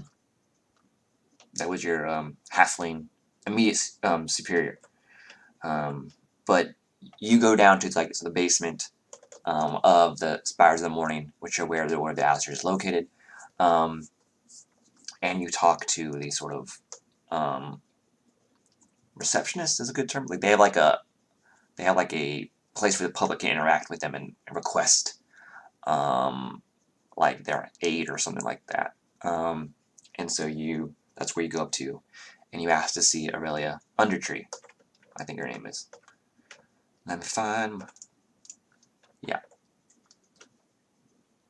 And they say just one moment, and they direct you to the room, both of you to the room where you were previously. And this time, it's just Aurelia that comes in a few minutes later. Okay. Really is better than most of the people. Yeah, she is very short because she is a halfling, but she does hop up on the sort of high chair, so that she can sort of speak to you face to face, eye to eye. So first of all, I just want to say congratulations, Evelyn. We've already received preliminary reports from the Cinder Times, as well as Lady Daggerford, that you were successful in your task. This will reflect well upon you in the Order of the Aster. Is there anything further you'd like to, any further reports you'd like, or more detailed report you'd like to give? While we were dealing with the bandits in Daggerford, we've come upon a situation that needs the full Aster's attention.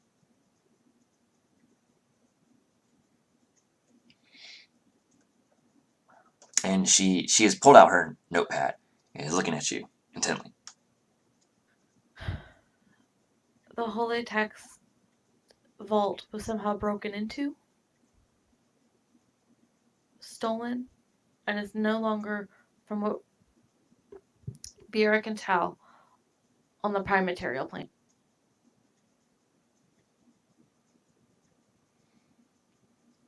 So she's using a quill or a pen to write this notepad. It is snapped in half. As soon as I discovered it was missing, I attempted to search for it. It was not there. We know that an organization called the Librarians was there and called my companion Rex by name, before he banished him out of the tower and tried to kill us all with the destruction of said tower. Earlier in the day, we did some recon, and it looked like he was reading a book, but we could not tell what book he was reading. We searched for the book. It was not there. Vera can tell you more about these librarians. Yeah, you said, well, we would speak with this companion of yours, Rex. Like, her eyes are like ablaze with righteous fervor. So we would speak with this companion Rex of yours for some more information.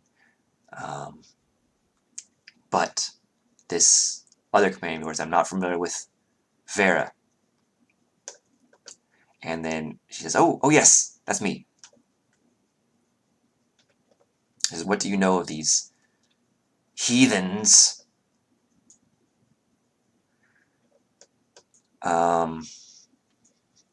And Vera says, well, I wouldn't exactly call them heathens, because as far as I'm concerned, I can tell they do believe in the gods, but...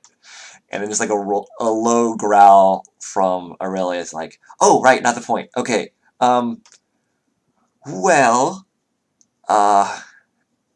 my group, my team from Acquisitions Incorporated, Team Palace, we're headquartered in Silvery Moon. We've been tracking this group for quite some time. I wouldn't identify them mostly as a cult. They believe in an extreme sort of view of the teachings of Ogma and Denier and Mistress sort of mixed together, which is weird, I know. But not so weird sometimes when you think about it. Anyway, um, as far as we can tell, they are trying to find this sort of hidden meaning in noteworthy books known as the metatext, and it's sort of laced in in in the words of these books, of certain books. Most notably, we think, and they've probably figured out now as well, holy texts. Um, and it's a sort of like way to reach divinity, or like a 101 on how to become a god. And they sort of consider this A text, dummy's guide on how to. yeah, essentially. He's like, but they sort of consider this this metatext, as they refer to it, as sacred and the ultimate knowledge, and anything else, any book that does not contain a portion of it, is in their mind just rubbish, trash that should be disposed of, which is why they're sort of a radical offshoot of the Denier and Ogma faith. And they are very bad people, and they will do anything necessary to get what they want.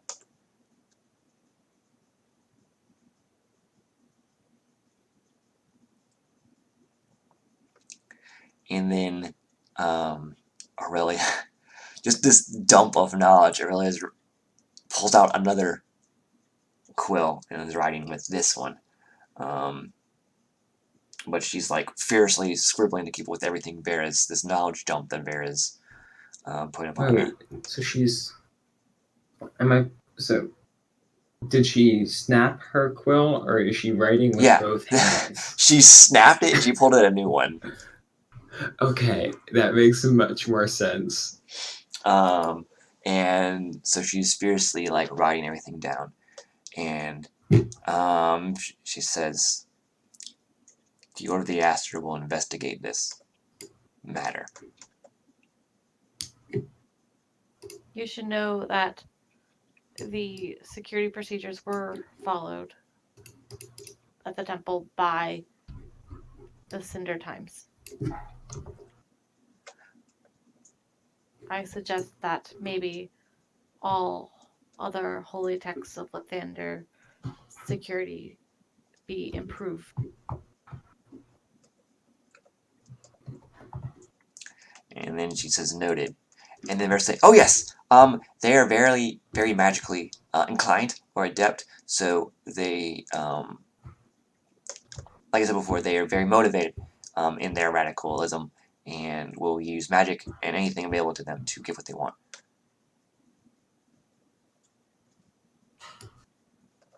And she says, I need to report this to the higher-ups. You can go now. Does she notice my shield? It's on your back, right? She doesn't notice it. Like, she might have, but you sort of dumped this on her, so she has things to consider. But when you do leave... I want to... Okay, go ahead. You want to show it off? No, you go ahead. Well, when you do go to leave and Sam to leave, she sort of like tugs. I'm assuming you have sort of like some sort of tabard or like clothing that's like along, like sort of knee length. I have robes. Yeah, she sort of tugs on that, just like, just stay safe. Don't do anything too crazy, okay? I won't. I'm going to Tribor soon, though. You know how to reach me. And I have the Light of Lathander to protect me always.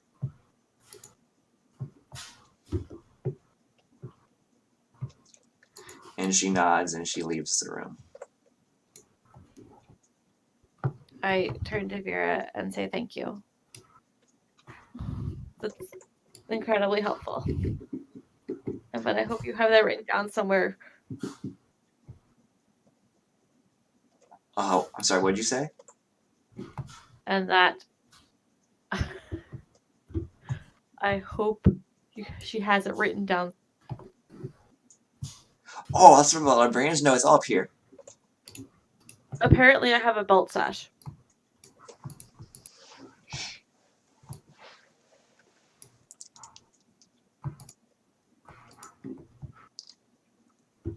Okay, thank you, and I'll show Yeah. Vera out. She's like commenting like, it's too bright in here. I don't like it. It's not that bright in here. So much sun. Ugh. All the statues so gaudy. The statues are a little good.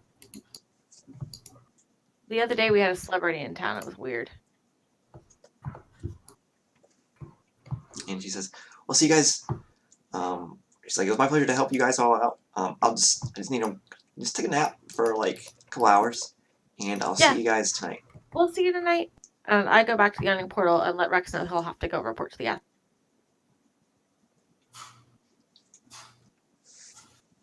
Yeah, you get a formal summons later in the day, Rex. Sometime in midday. Do these people have any actual sway over me? I mean, it depends on if you. I'm not saying I'm. You don't have to go if you don't want to.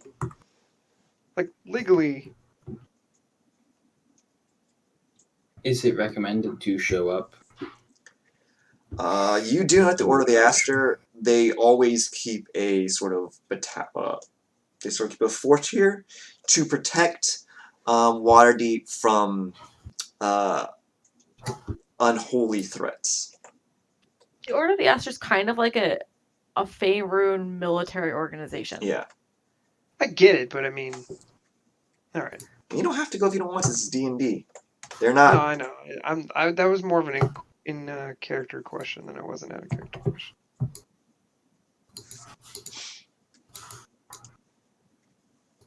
Okay, I guess that's where I'm going.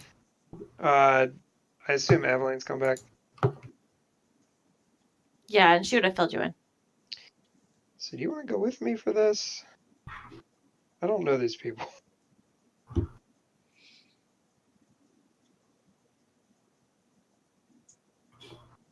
Yeah, of course I'll go with you. Okay.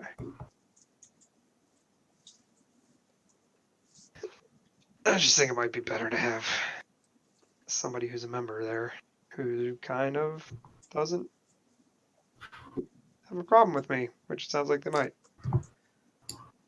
I just told them they have more information about the organization. And you guys make your way to go over the Aster. Same room. On our way there, I want to know what everybody else is doing. Oh, yes, sorry. I sort of get caught up in the moment, too. Everyone else is more than welcome to come along. Or you can do other things.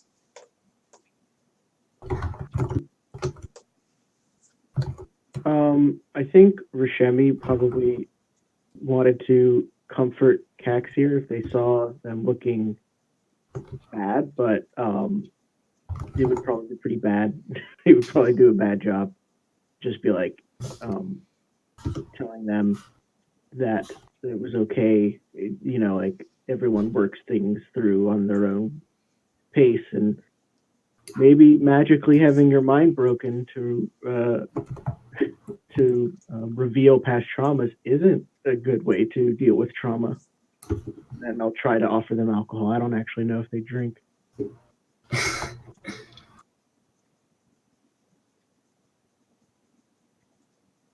But other than that, he's probably just sitting in the tavern.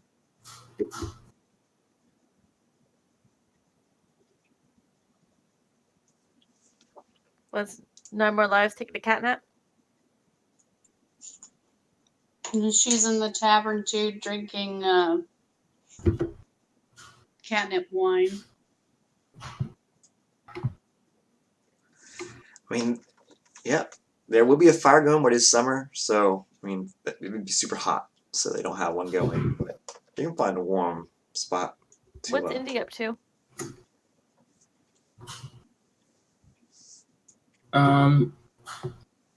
Indy would probably also just be chilling at the bar, just watching, maybe practicing. Actually, no.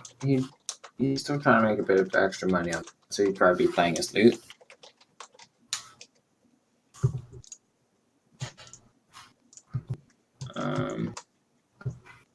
Should I roll a check? Yeah, give me a performance Make- check. It's been a while since I've done that. Plus 11. Okay, give me a D6. 1d6. Plus 1. Plus 2.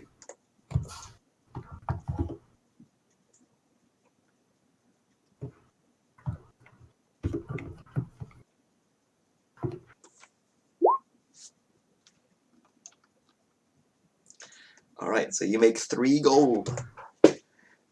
Whoop. So that gives me a grand total of 83 gold and 53 silver. And it is. Alright, so you guys are just relaxing, taking it all in. Valora is once again just sleeping away. Would a gold piece cover the round of drinks? Sure. Yeah.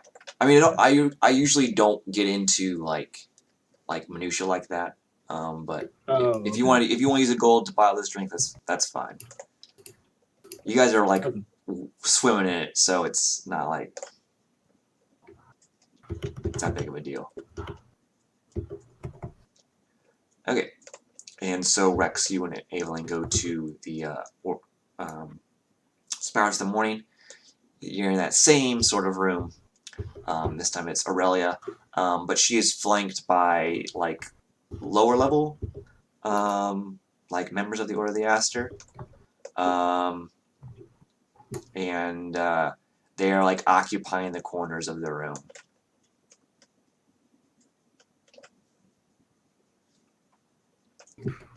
They're like in plate. They have like visors down, so you can't really see facial features. And I'm gonna have my badge of the yeah, they don't have their weapons drawn, but they're like at the ready. whatever. I'm gonna have my Order of the Watchful Mages badge like very visible, like right on the chest. So like I'm a good guy. Yeah, and so you come in, and she says, and it's Aurelia, and she says, "This is the first time meeting me." She says, "Greetings. My name is Aurelia Undertree, Paladin in the Order of the Aster, forever in the service of the Morning Lord Lathander. I'm told your name is Waltherius Rex." Yeah. Am I getting this right? A documancer of the mercenary group, adventuring company, Acquisitions Incorporated. That's correct. Well, the reason we requested your presence today, Mr. Rex, is that it's come to our attention that you may possess some knowledge about a certain group of individuals, or be, or their members. Specifically, a group calling themselves the Librarians. Yes. This is unfortunate, and my condolences against them taking your holy text. This is obviously a terrible loss. All right. So I follow or studied Denier here in Waterdeep. I was one of the scribes, and they follow a. It's not exactly forbidden, but it's what word am I looking for? It's shunned. You can be sort of forced out for pursuing the knowledge that they are after. And it's the idea that Denier, who is a deity of the knowledge domain, belongs also in the arcana domain or magic domain for his work repairing the weave. But more importantly, they believe that, or what they're after is the knowledge of how Denier, born a mortal, was able to ascend to godhood by following or reading about some specific texts and how he did that. So they're militant. They kill people. They've been known to burn books, and they will stop at nothing to obtain anything they can to point them in the direction of what they're looking for. She says, well, thank you for divulging the information, Mr. Rex. We also have reports that one of their members knew you personally, or at the very least by name. Would you like to Yeah, comment further upon that? I mean, I didn't recognize him particularly, but it wouldn't surprise me. I spent my life. I'm sorry, I'm drawing a blank on the name of the place. What is it? What's the place called? The Ogma's temple is Font called of the Font of Knowledge. Knowledge, and Nir's like sort of in the Right, basement where the library is located. right, right. So I spent my life at the Font of Knowledge. There's no way they wouldn't have had people in there. We may have crossed paths in the past. I didn't recognize him. Um, this knowledge is something that I've pursued, but I don't believe in their methods. I would never steal a holy text from a temple at all. While I do have a curiosity for these things, their methods are barbaric and they have no place. Um, I don't know how they know me. But like I said, I spent my entire life there, so it's Oh, possible they have people in high places there. I'm not sure. I forgot to mention this whole room is under zone of truth. I forgot to mention that. I haven't lied yet, right? No, but you would have passed the check or failed or whatever upon coming inside. Okay. You would have felt the truthiness of this room. I would have failed on purpose, so Yeah. that's fine. They say,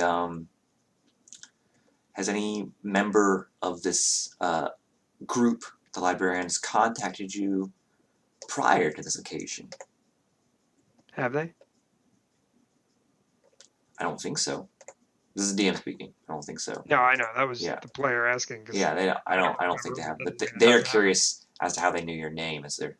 Did they perhaps try to gauge your interest in their group's goals, or perhaps even try to recruit you?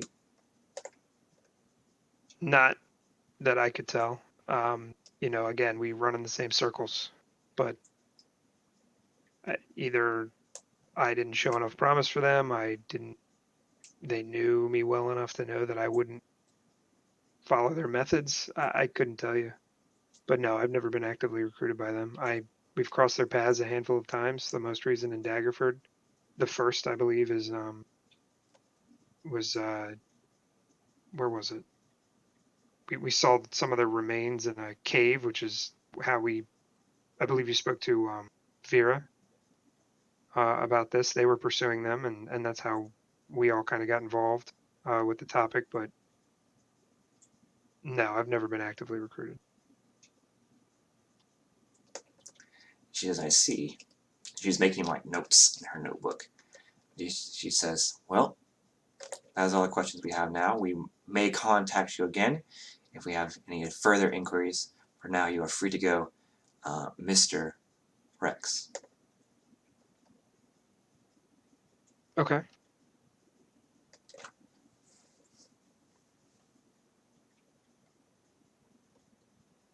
I'm sorry. Did you say do I have any questions?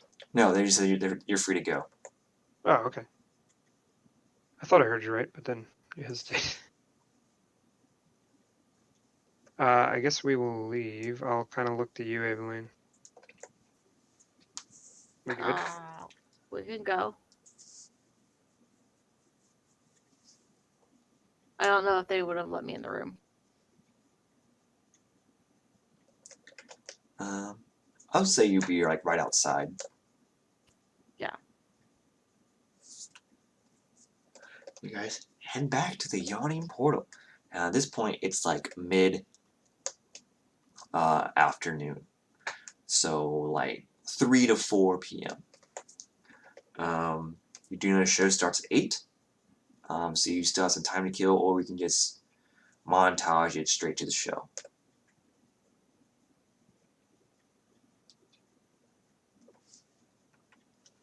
Was there anything should we probably figure out what we're going to do with your sister while we go to the show? She's currently sleeping forever. Are we going to rent the room then and leave her in the room alone? We have rented the room for as long as we were on Waterdeep. I think before we even left. Yeah, you have a sort of extended stay sort of scenario worked out with Durnan.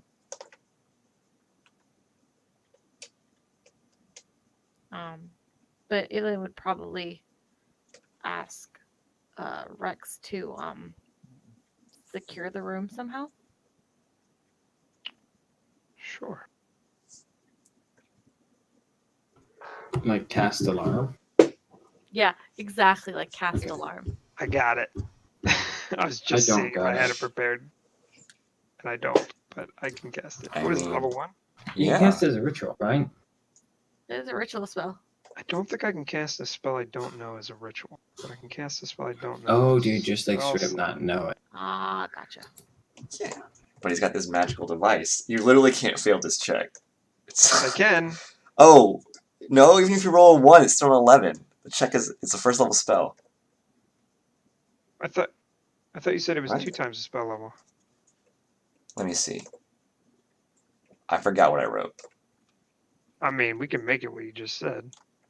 Let me see. That'd be great.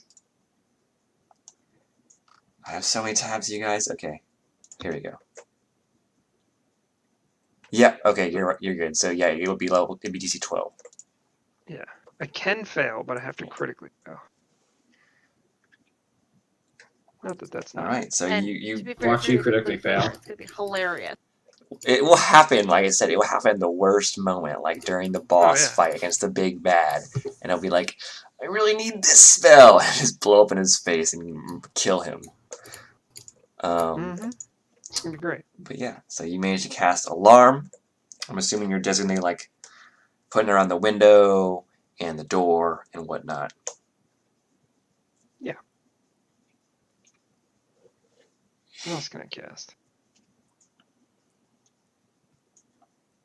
Wait a minute. Well, never mind. I could blow myself up pretty easily with that one. Please don't blow yourself up. I can cast Tiny Hut, but I'd have to pass the 16 check. We're good. Alarm's good. I think alarm is probably fine. Is there a range? It's just if anybody passes the threshold of the room somehow, and it'll ring in everybody's ears. Did you make it in Hooray. case she leaves the room too? If you ask me to, yeah.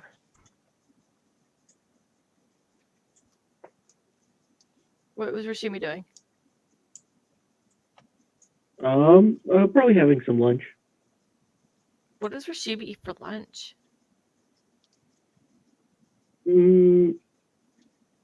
Probably light. Probably eats light for lunch. Like maybe a chicken leg is the heaviest thing, but some vegetables, steamed.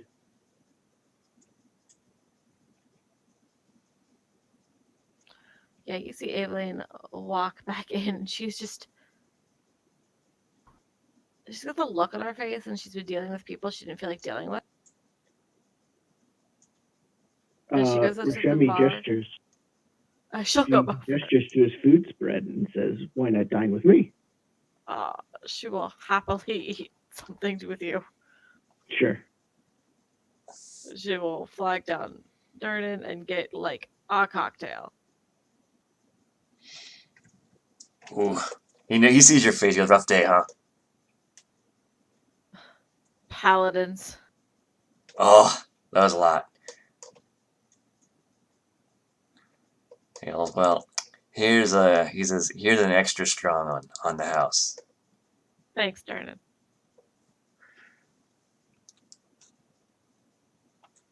Darnan's the best, y'all.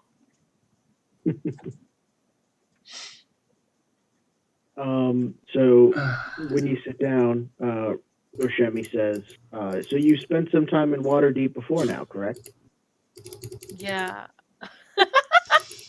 So cat-like.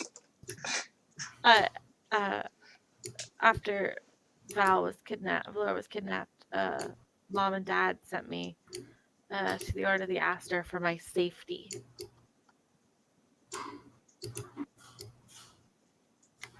They're like a church group, right?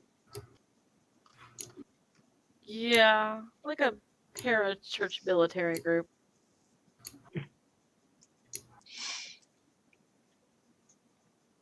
You guys like to sit around, tell each other about our feelings and things like that, I'm guessing. They'd rather go fight about their feelings than talk about them. Oh, that I can understand. Hey, it looks like my plate is almost empty. I think I'll order some more food. Where did... Wow, I didn't know you were that quick of a...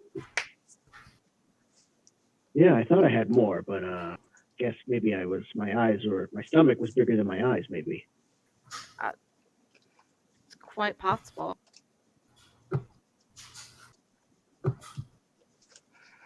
Nine More Lives is just sitting there like Just cleaning cheeks, her yeah, just cheeks bulging or like licking her paws or something. Yeah, but 9 More Lives is eating vegetables. Also, would I have seen... I mean, My passive is 18.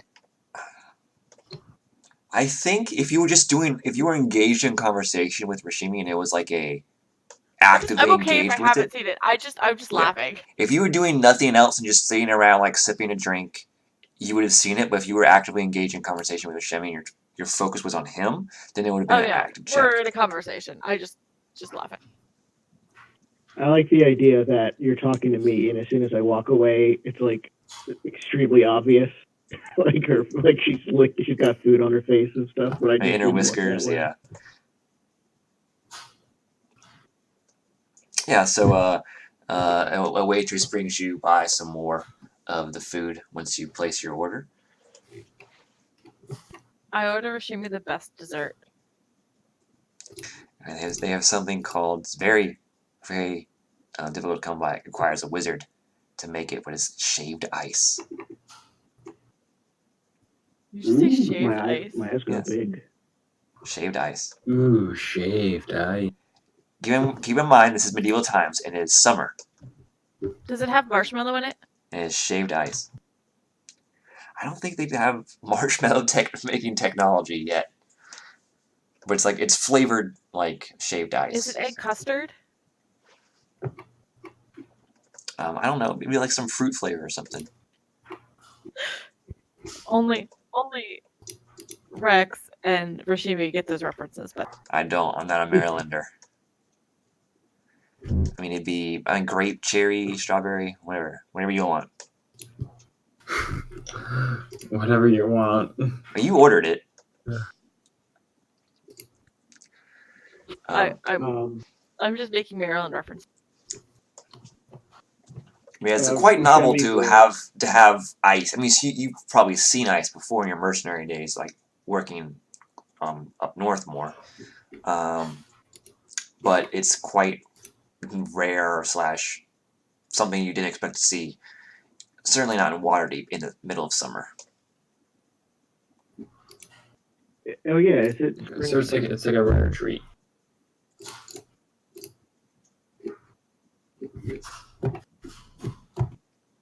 Yeah, you get a little bit of brain freeze, but you fight through it. A robust fighter constitution. And soon enough it becomes the time to get ready to go to Jim's magic show. Do you guys dress up at all, or you just head over there as is? I believed I asked Vera what the dress code was last game, and it was casual. Yeah. Evelyn still puts on her she would ask Indy to make sure her robes were pristine. Yes, I will use prestidigitation to clean them. Thank you very much. Magical dry cleaning. Yeah, they're like all pressed and glimmering and shiny, and her jewelry yeah. all sparkles, and her shield all sparkles. They look amazing. It's like a blinding disco ball of Lathander. Whoop, whoop. All right. Thanks. And anyone else want to get super fancy? I will use our room to splash some water in my face. Wash that. Haha. I will straighten my whiskers. All right. Rex, you got anything, Indy? I think Avon's a little I don't surprised have anything. that Namrali was straightening her whiskers for dinner.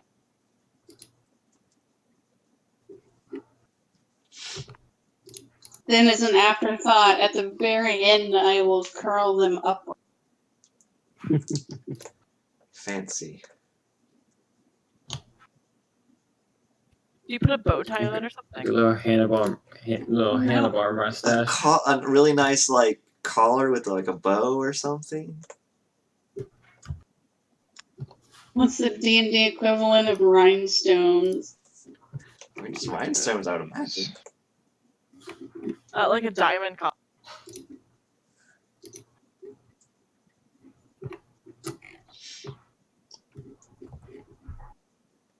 And That'll work.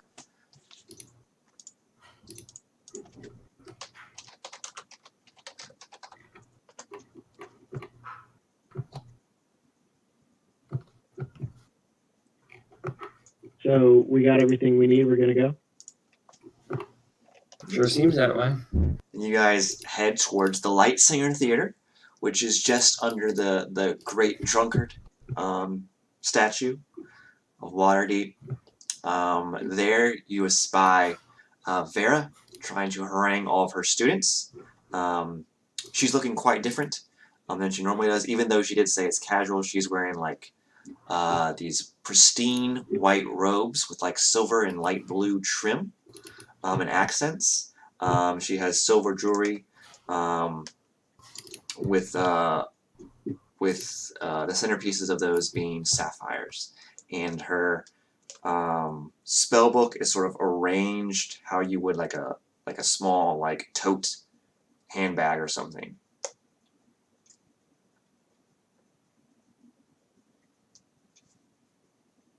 Vera. And her hair is pinned up and stuff too, and she looks very nice. I compliment her. She looks lovely. Oh, you do too, Evelyn. I go in for the air kiss. Yep, she does it too. But she does that too, but then she does hug you at the end.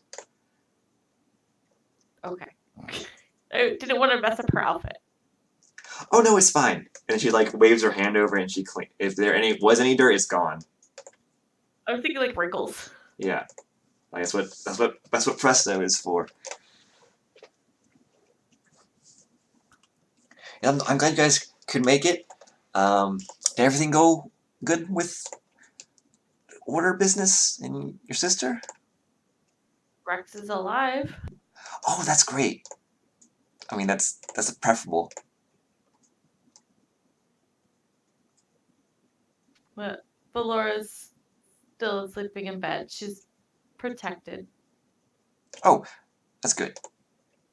We put security on her room. I was like, well, let's go inside. Hey, stop that! Okay, let's go inside. We should have seats. Here are your tickets. And she's like dividing her attention between you and all these kids who are mischievous and around her. Do you need some help handling the kids? Are like newly certified like not newly certified, but like they know a bit of magic now, but they're also children, and so they're using minor illusion and prestidigitation and what have you, and thaumaturgy in mischievous ways, and mage hand in very novel Do they? and mischievous ways. I offer help with the children. Yes, yes, please. And she's okay. So she points out. I don't have their names, but it's child. There's like elven child, elven girl, and a human boy and a dwarf boy. And let's also go with a halfling girl. And she's like, you. And she says, she's like pointing at them. She's like, listen to Miss Evelyn, and just treat her as you would me. She's about Okay. 20 students. I got it. Do you need someone else to take any more kids? I'm sure. Oh, I don't want to impose. I'm the one inviting you after all. Hey, S team, Yes. could you guys help Vera watch some of her students? Of course. Rashemi nods and says, like a hawk, and looks at them intimidating. So they like defiantly stare back, and they start laughing when you do that. Intimidation check? And looking down, you see that they have they have put like on your clothes. It says like I'm stupid is what it says on there, and they all laugh at that.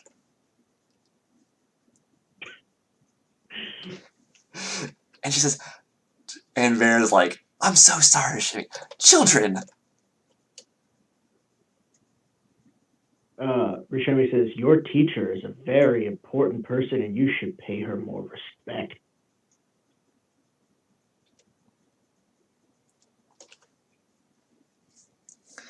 And she says, they're normally well behaved, it's just they're acting out since I told them that I'm leaving tomorrow. And she's like wrestling with one. Just because Miss Vera is leaving tomorrow does not mean she will not come back and see you.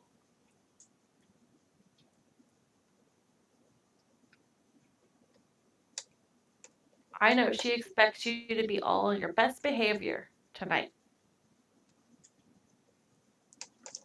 Make a persuasion check. Persuasion?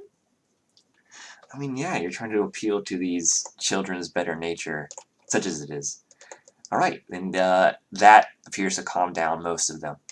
And she says, "Oh, thank you, Evelyn." And so she sort of divvies up. You are now being roped into being chaperones. The S team is. She divvies it up. Her students. You see that there are like all races. So Not proud. all races, but like a majority race represented here. You see a dragonborn. You see some. Yeah, Dragonborn. I forgot. What are they called? Ganassi. You see one very quiet, like, Asimir girl. But like it's like the rare races are only like one or two of them. But it's mainly humans, dwarves, and elves. Okay, so we're gonna go in and watch Mr. Darkmagic's show. I think you guys will like it, and hopefully you will learn something. I say, yes, Miss Vera. And you guys all go inside. And you guys have seats. You're not in the front. You're a little bit you're like close to the middle, but you're like there was like halfway point. You're closer to the front than the exact middle. If that makes sense. I'm sorry, say that again? I explained it poorly. So, you are like let's say it's about a 10 row. For instance, it's a 10 row theater, Okay. and you're like I'm gonna ask you very specific questions. you're in like row 3 from the Is front. there a balcony? Is there not a There is balcony? a balcony. Are we in the balcony or not in the balcony? Let's say you're in the balcony. You're like the first row in the balcony. That's probably better. Okay. So we're in the mezzanine, front row mezzanine. Yeah, and That's she's not bad. the kids. She's like making sure the kids So we don't got pretty decent tickets. kill themselves. Those are not as expensive as orchestra seat tickets, but they are still a little pricey. Like, she makes sure the kids don't kill themselves by climbing over the banister and plummeting to their deaths because no one has mastered Featherfall quite yet. But yeah, so she is. But once she's able to impart upon them the gravity of the situation, they sort of settle down. And then the Hey. hey, Are we in the center or the left side or the you're right in the side? center. You're like, Where are the these are some emergency nice seats. And Where are the emergency exits? I need to know.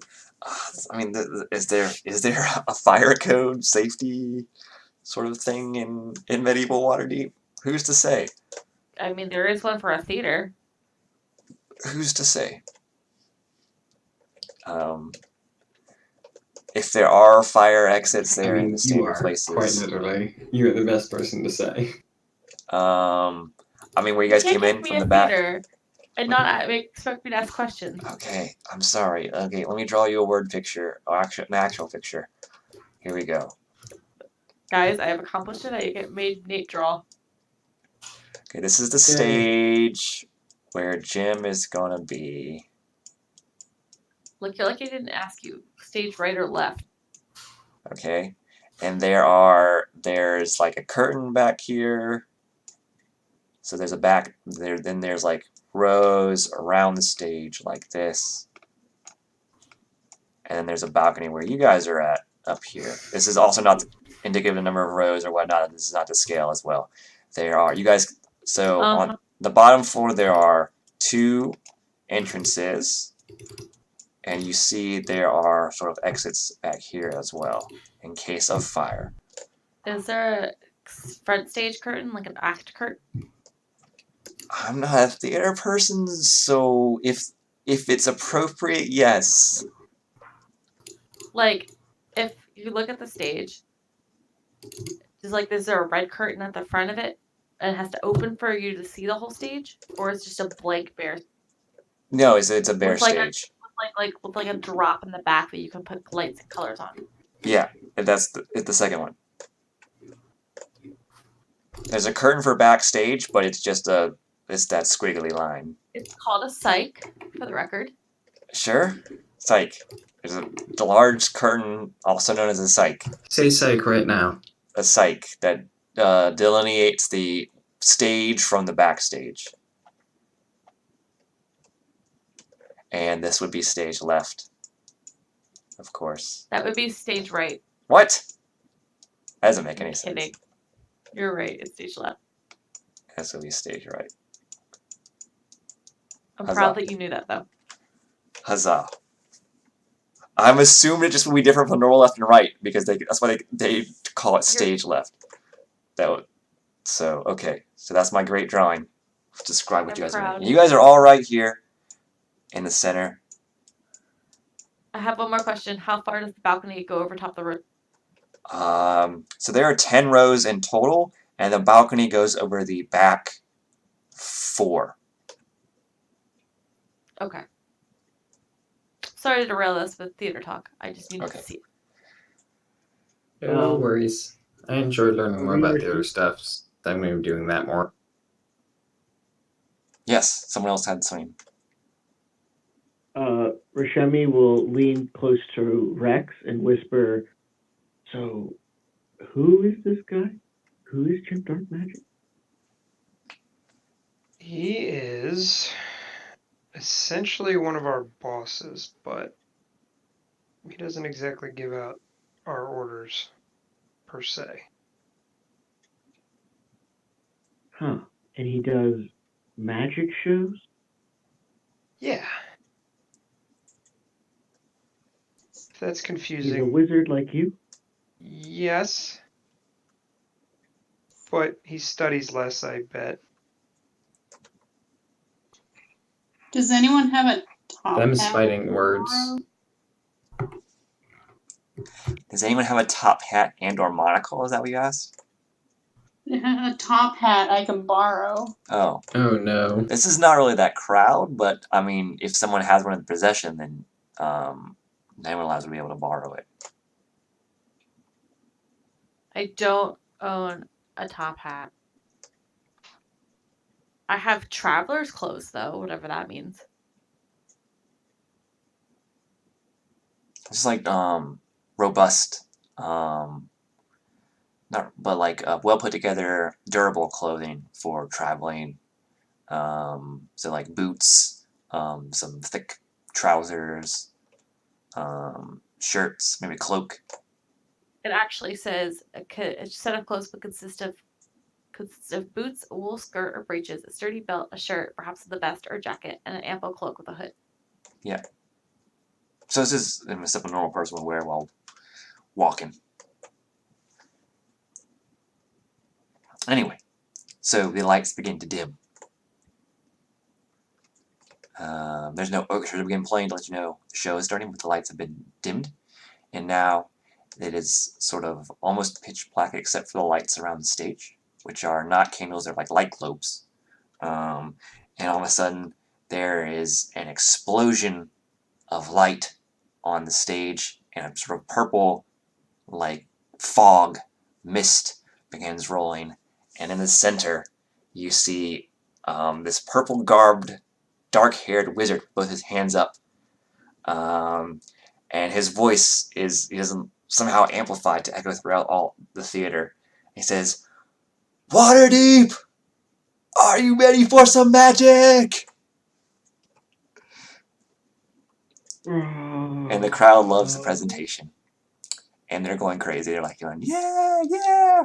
And Vera's looking at it, she says, "Children, pay attention closely. Let me know if you see anything interesting or any flaws in this technique."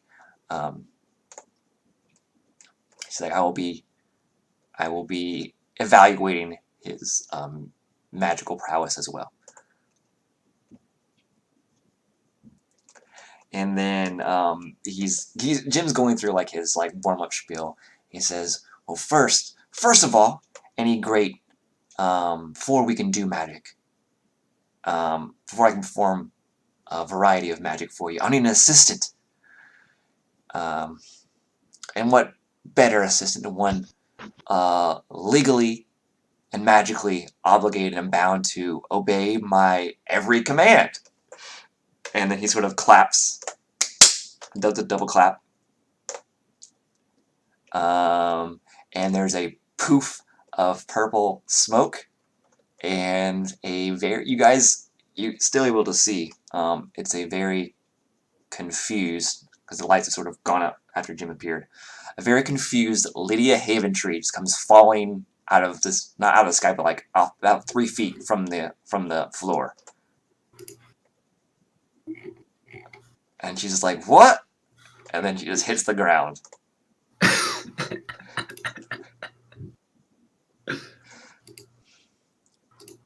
And he goes, "Well, didn't expect my new assistant to be so lovely. But anyway, it's a pleasure to have you, and you will be assisting me tonight in my magical routine." And then Lydia's looking up like, she is shaking her head no, but she says, "Yes, of course, Mr. Darkmagic." I'm so proud, guys. And then she tastes the words like they taste bad. Like after she says that. She says, "Don't try to fight it. It'll be easier if you don't." Okay.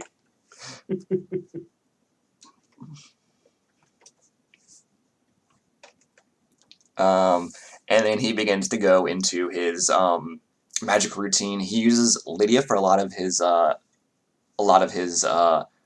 magic tricks. She is sort of the butt of it. So he'll say, for instance, he'll summon, he'll conjure up some magical trinkets, and he'll be like juggling them, and then he'll toss them to Lydia, and she'll try to catch them, and she'll just fumble them, and he'll laugh, and then he'll have her set up candles, and he'll snuff them out, and then he'll reignite them with the wave of his arm, and they're purple flames, and then he'll do it, and then he has even more candles, and he snuffs them all out, and then he reignites them with green flame. Green Green flame. And there's a point where he turns himself invisible and begins playing pranks on Lydia, and she can't see him as he's trying to find him. And so, like, he'll mess up her hair, he'll, like, dirty her clothes with prestidigitation, and like, trip her, and giving her a real hard time. And Vera is commenting on all of this. She is, like, clinically describing, like, you know, those people that bust magic acts. She's doing that, but it's actually real magic that she's describing how he's using his spells. And there's, like, dynamic lighting, and there's smoke effects, and there's, like, fog, and then there's, at parts of the show, you'll have Lydia bring up like clumps of metal or stone or wood, and he'll form them into, like, metallic or wooden or stone doves, and then he'll make them fly and dance around and harass Lydia. He'll even turn Lydia into a dove at one point and have her fly around very confused before he undoes polymorph and she falls face first onto the stage. This Jim Darkmagic is impressive. He at one point, with a puff of smoke, Jim disappears, and then he's in the crowd, hitting on any of the pretty girls he sees. And then Lydia is still on stage, and then he looks at, after the girl, I won't say whether, let's say in the moment, she's like, oh yes, Jim Darkmagic, you're so attractive. He's like, yes, I get that all the time. And he sort of looks at Lydia and snaps his fingers and, like, swaps places with her. And now Lydia's in the crowd and he's back on stage. And then he laughs and she's looking very confused. And he snaps his fingers again and she's back on stage, except she reappears in the middle of two gyms. And they begin levitating her and spinning her around until she throws up. And the sort of coup de grace of it is at the end of the show, there's an explosion of doves that come out of, like, his cloak and his, like, sleeves, and they start even pouring out of Lydia's mouth, just flying out of there, and she's looking horrified. Oh no. And then there's, like, puffs of purple smoke and green flame, and then both gyms bow and say, "Thank you, Waterdeep. You've been wonderful." And then there's another, like explosion, and the lights dim, and then both the gyms are gone, as well as Lydia, and the lights turn back up. Joanna wants to know how he could do all of that stuff when she's looking at Jim's character sheet.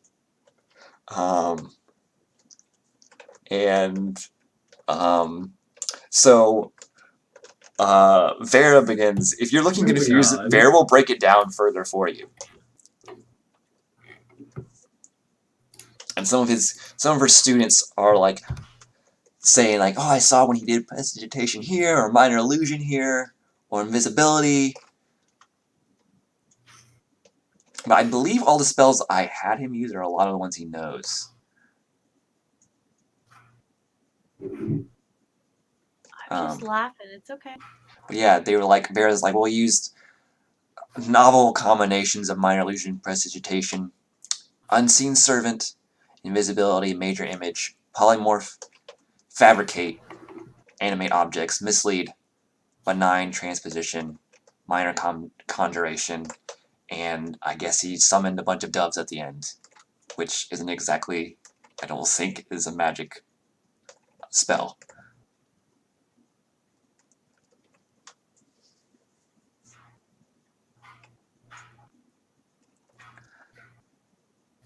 It's a real piece of work, that Gym Darkmagic. Do you guys have a fun time? It was quite the impressive show, but he seemed to be torturing a woman the whole time. Yeah. I don't know who she is, but she must be new to ACK Inc. There's a clause in the contract. Whoever's the newest member of ACK Inc. has to serve as the assistant in Gym Darkmagic shows until the next newest recruit joins.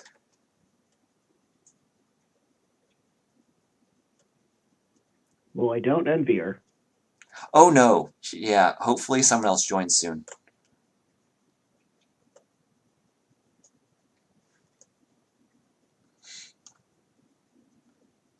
Did you all get anything out of it? Oh yeah, the kids are like wow, they're like imitating some of Jim's stuff, like the minor level stuff with the cantrips. They're making like green flames so pop many up does. on their fingertips, and they're making like purple smoke billow out from them.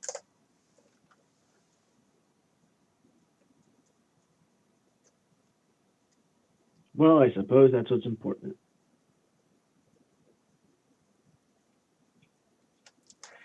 And she says, after the show, Jim retires to his green room backstage, but I hear there's a rumor that if you possess something, a special ticket called an all access pass, you can meet with him in person.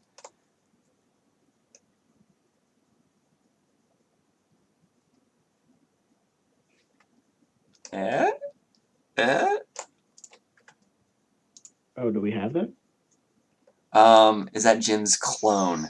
He used a spell called, which she will say, mislead. Oh no, I was totally out of character. It's Oh. Jim's clone. But she says, Vera has said, I've heard if you have a special ticket called an all access pass, you can meet with Jim in person after the show. That, I heard you say that, Vera. Yes, if only we had one. Only we had one. She's looking at you, Eveline, this whole time. He doesn't know I have one. And she sighs. And she says, I just so happen to have one, if you would like to meet Jim Darkmagic. Again, of course. While the kids are like, wow, Miss Vera, you're amazing. Can we really? She says, wow, I am. Unsure of how you will influence younger minds. Hopefully he has something to teach both of them and yourselves. Which is the only reason I'm doing this.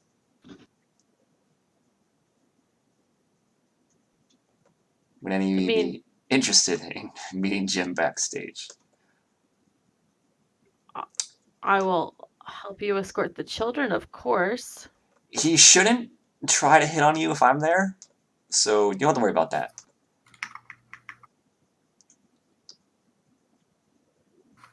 I will help her escort the children. I'm not going to let them out of my sight, kind of thing. Make sure he behaves appropriately around. All I right. hope Vera has a VIP ticket. He gave it to me once when he was hitting on me, and he was like, look how important I am. I have magic shows all over the city. I'm Jim Darkmagic. Meh. Why don't you meet me backstage? And I took it because I thought it would be useful later, but I guess it did come in handy. I mean, letting the kids meet a fantastic magician is a thing. Yes. And you guys make your way backstage. And you don't see signs of Lydia anywhere. But there are these like two statues that look like rough simulacrums of Jim, or like rough features. They're like out of stone. They sort of raise their hands when you approach. And Vera just takes out her all-access pass, and then they stop and look at it, and then they What sort does of all access pass look like? It's like a golden ticket almost. I would argue it's orange. Sure, it's orange. It's been a while since you posted it. But yeah. And they sort of they step back, and then they like almost Vanna White present the door to you guys. Who's Vanna White? Are you kidding me? Do you ever watch Wheel of Fortune? Oh, okay. I didn't know the name. I do. And so Well, only because it comes on after Jeopardy. it's fine. It's an old person show. I get it. It's not an old person show.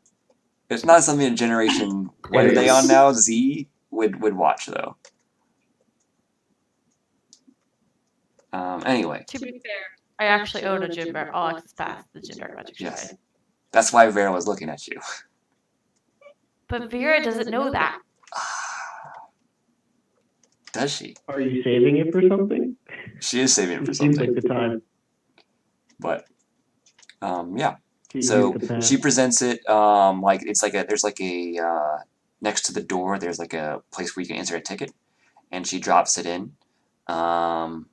and the door unlocks with that.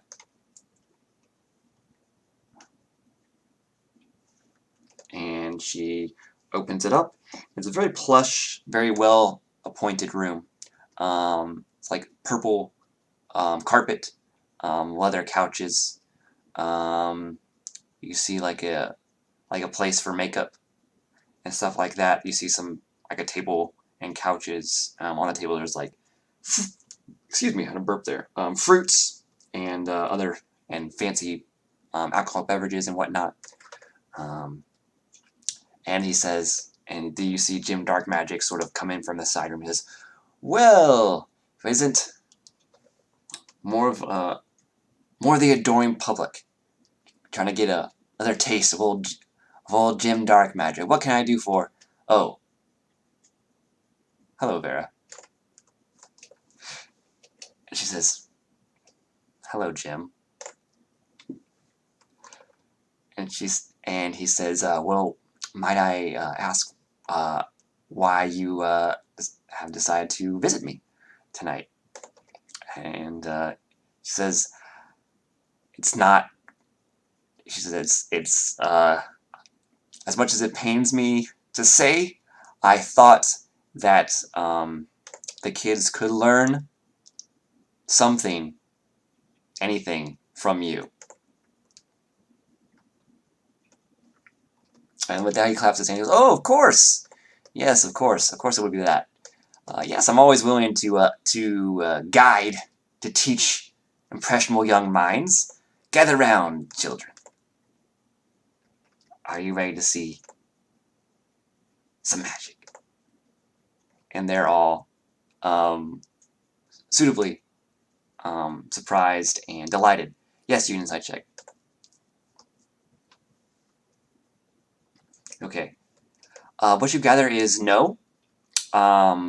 Jim being Jim, he probably swung a little too hard towards the fences, and Ver did not take too kindly to that.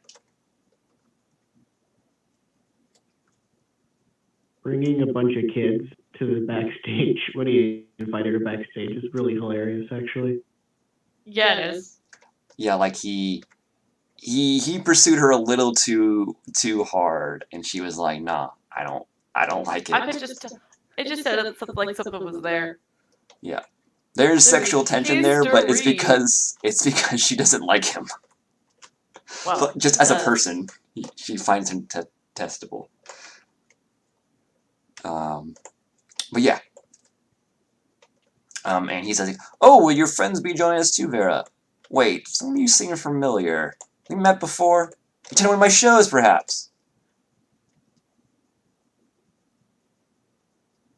I mean, I perform so many times per year, and I have so many adoring fans, it's hard to tell them all apart.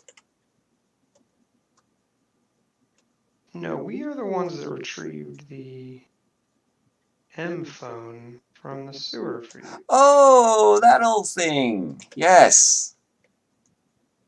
I remember you now. Members of Inc. franchisees or something or some such. Anyway, yes, I can teach you too, I suppose. Gather around, gather around. And he begins teaching you the Jim Darkmagic brand of how to do magic. I would like each of you to roll a d29. D what? A Oh, what? d29. What the fuck? That's not a thing. Onyx, you can't have the ice cream. It Go is in away. Roll20. You just /R space d29. 23. Can I cast guidance on myself? This will not help. Okay. Yep, that's accurate.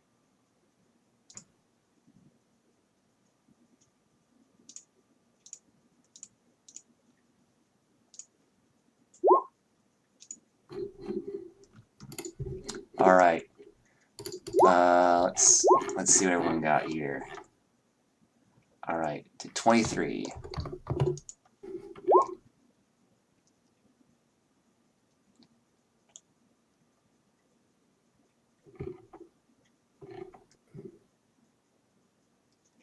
Indy, Mm-hmm.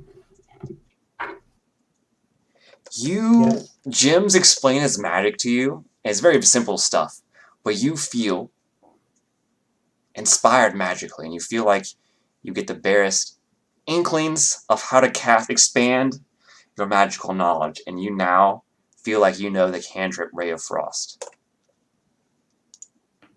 Ray of Frost? Yes. 9 more lives. Yes.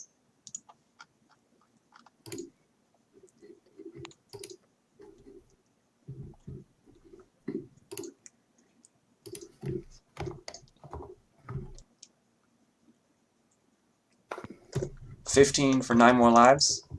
You feel like your magical prowess has further increased.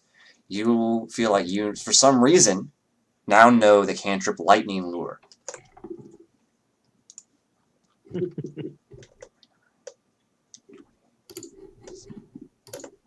I'm so excited not to get anything at all.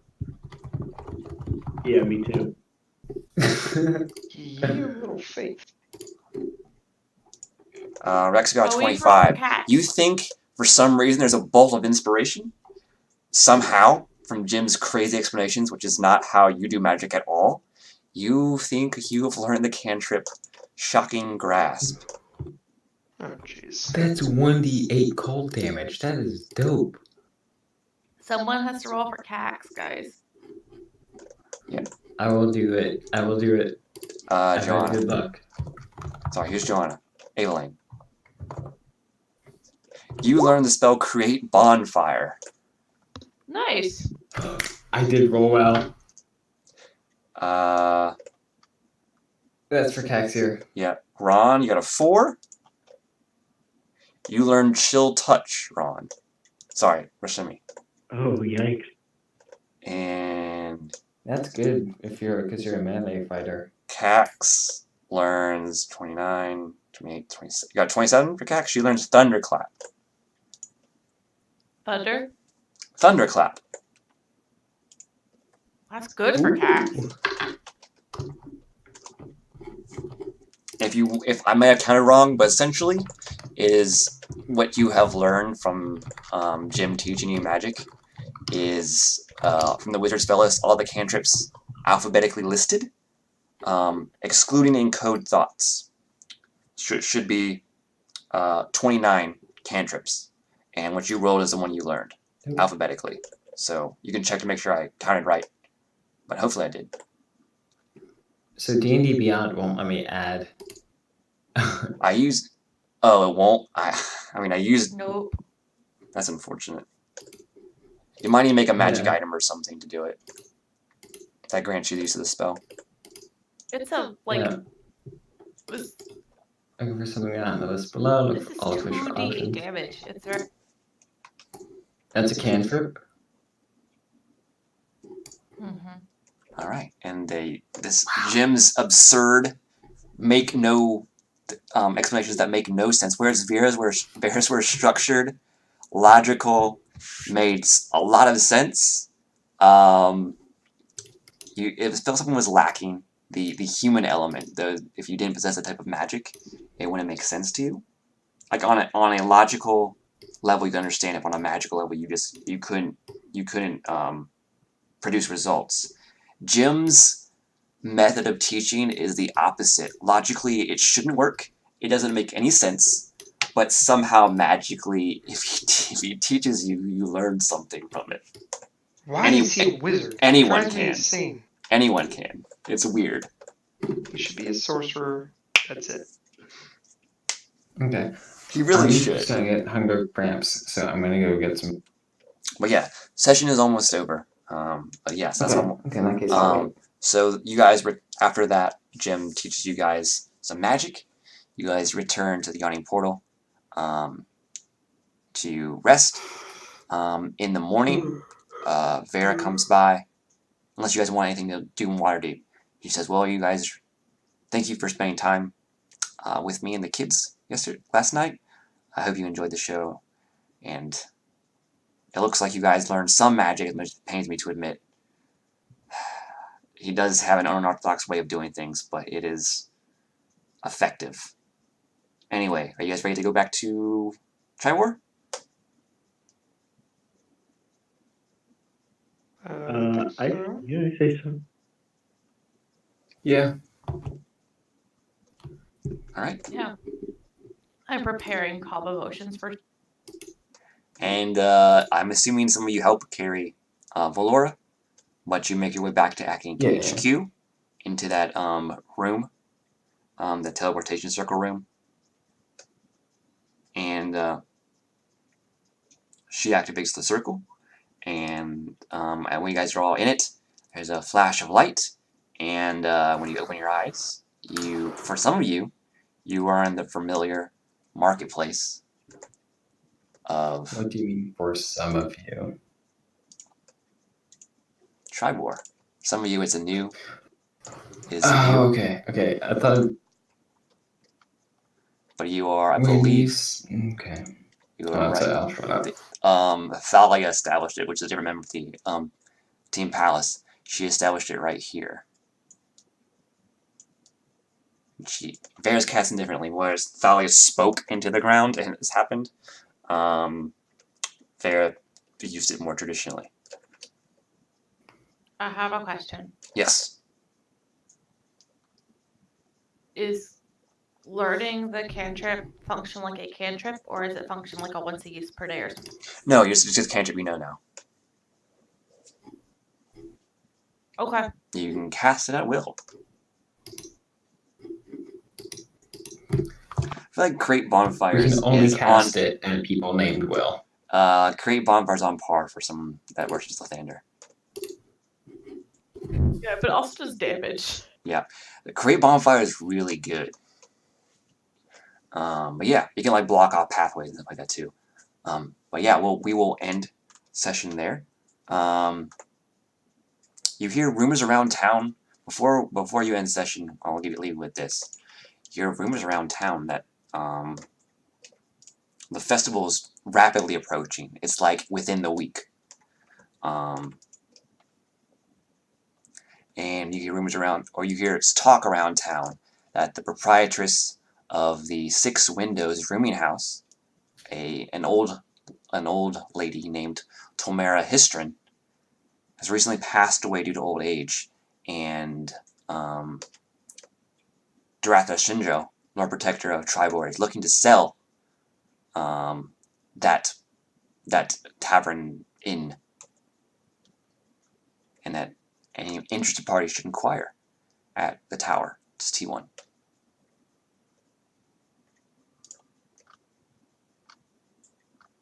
But yeah, I'll end the stream there. Stick around if you want to talk for table talk or whatnot. But yeah, the stream will be done. We'll see you guys next week. Hopefully normal time, Saturday. But yeah, we'll see you then.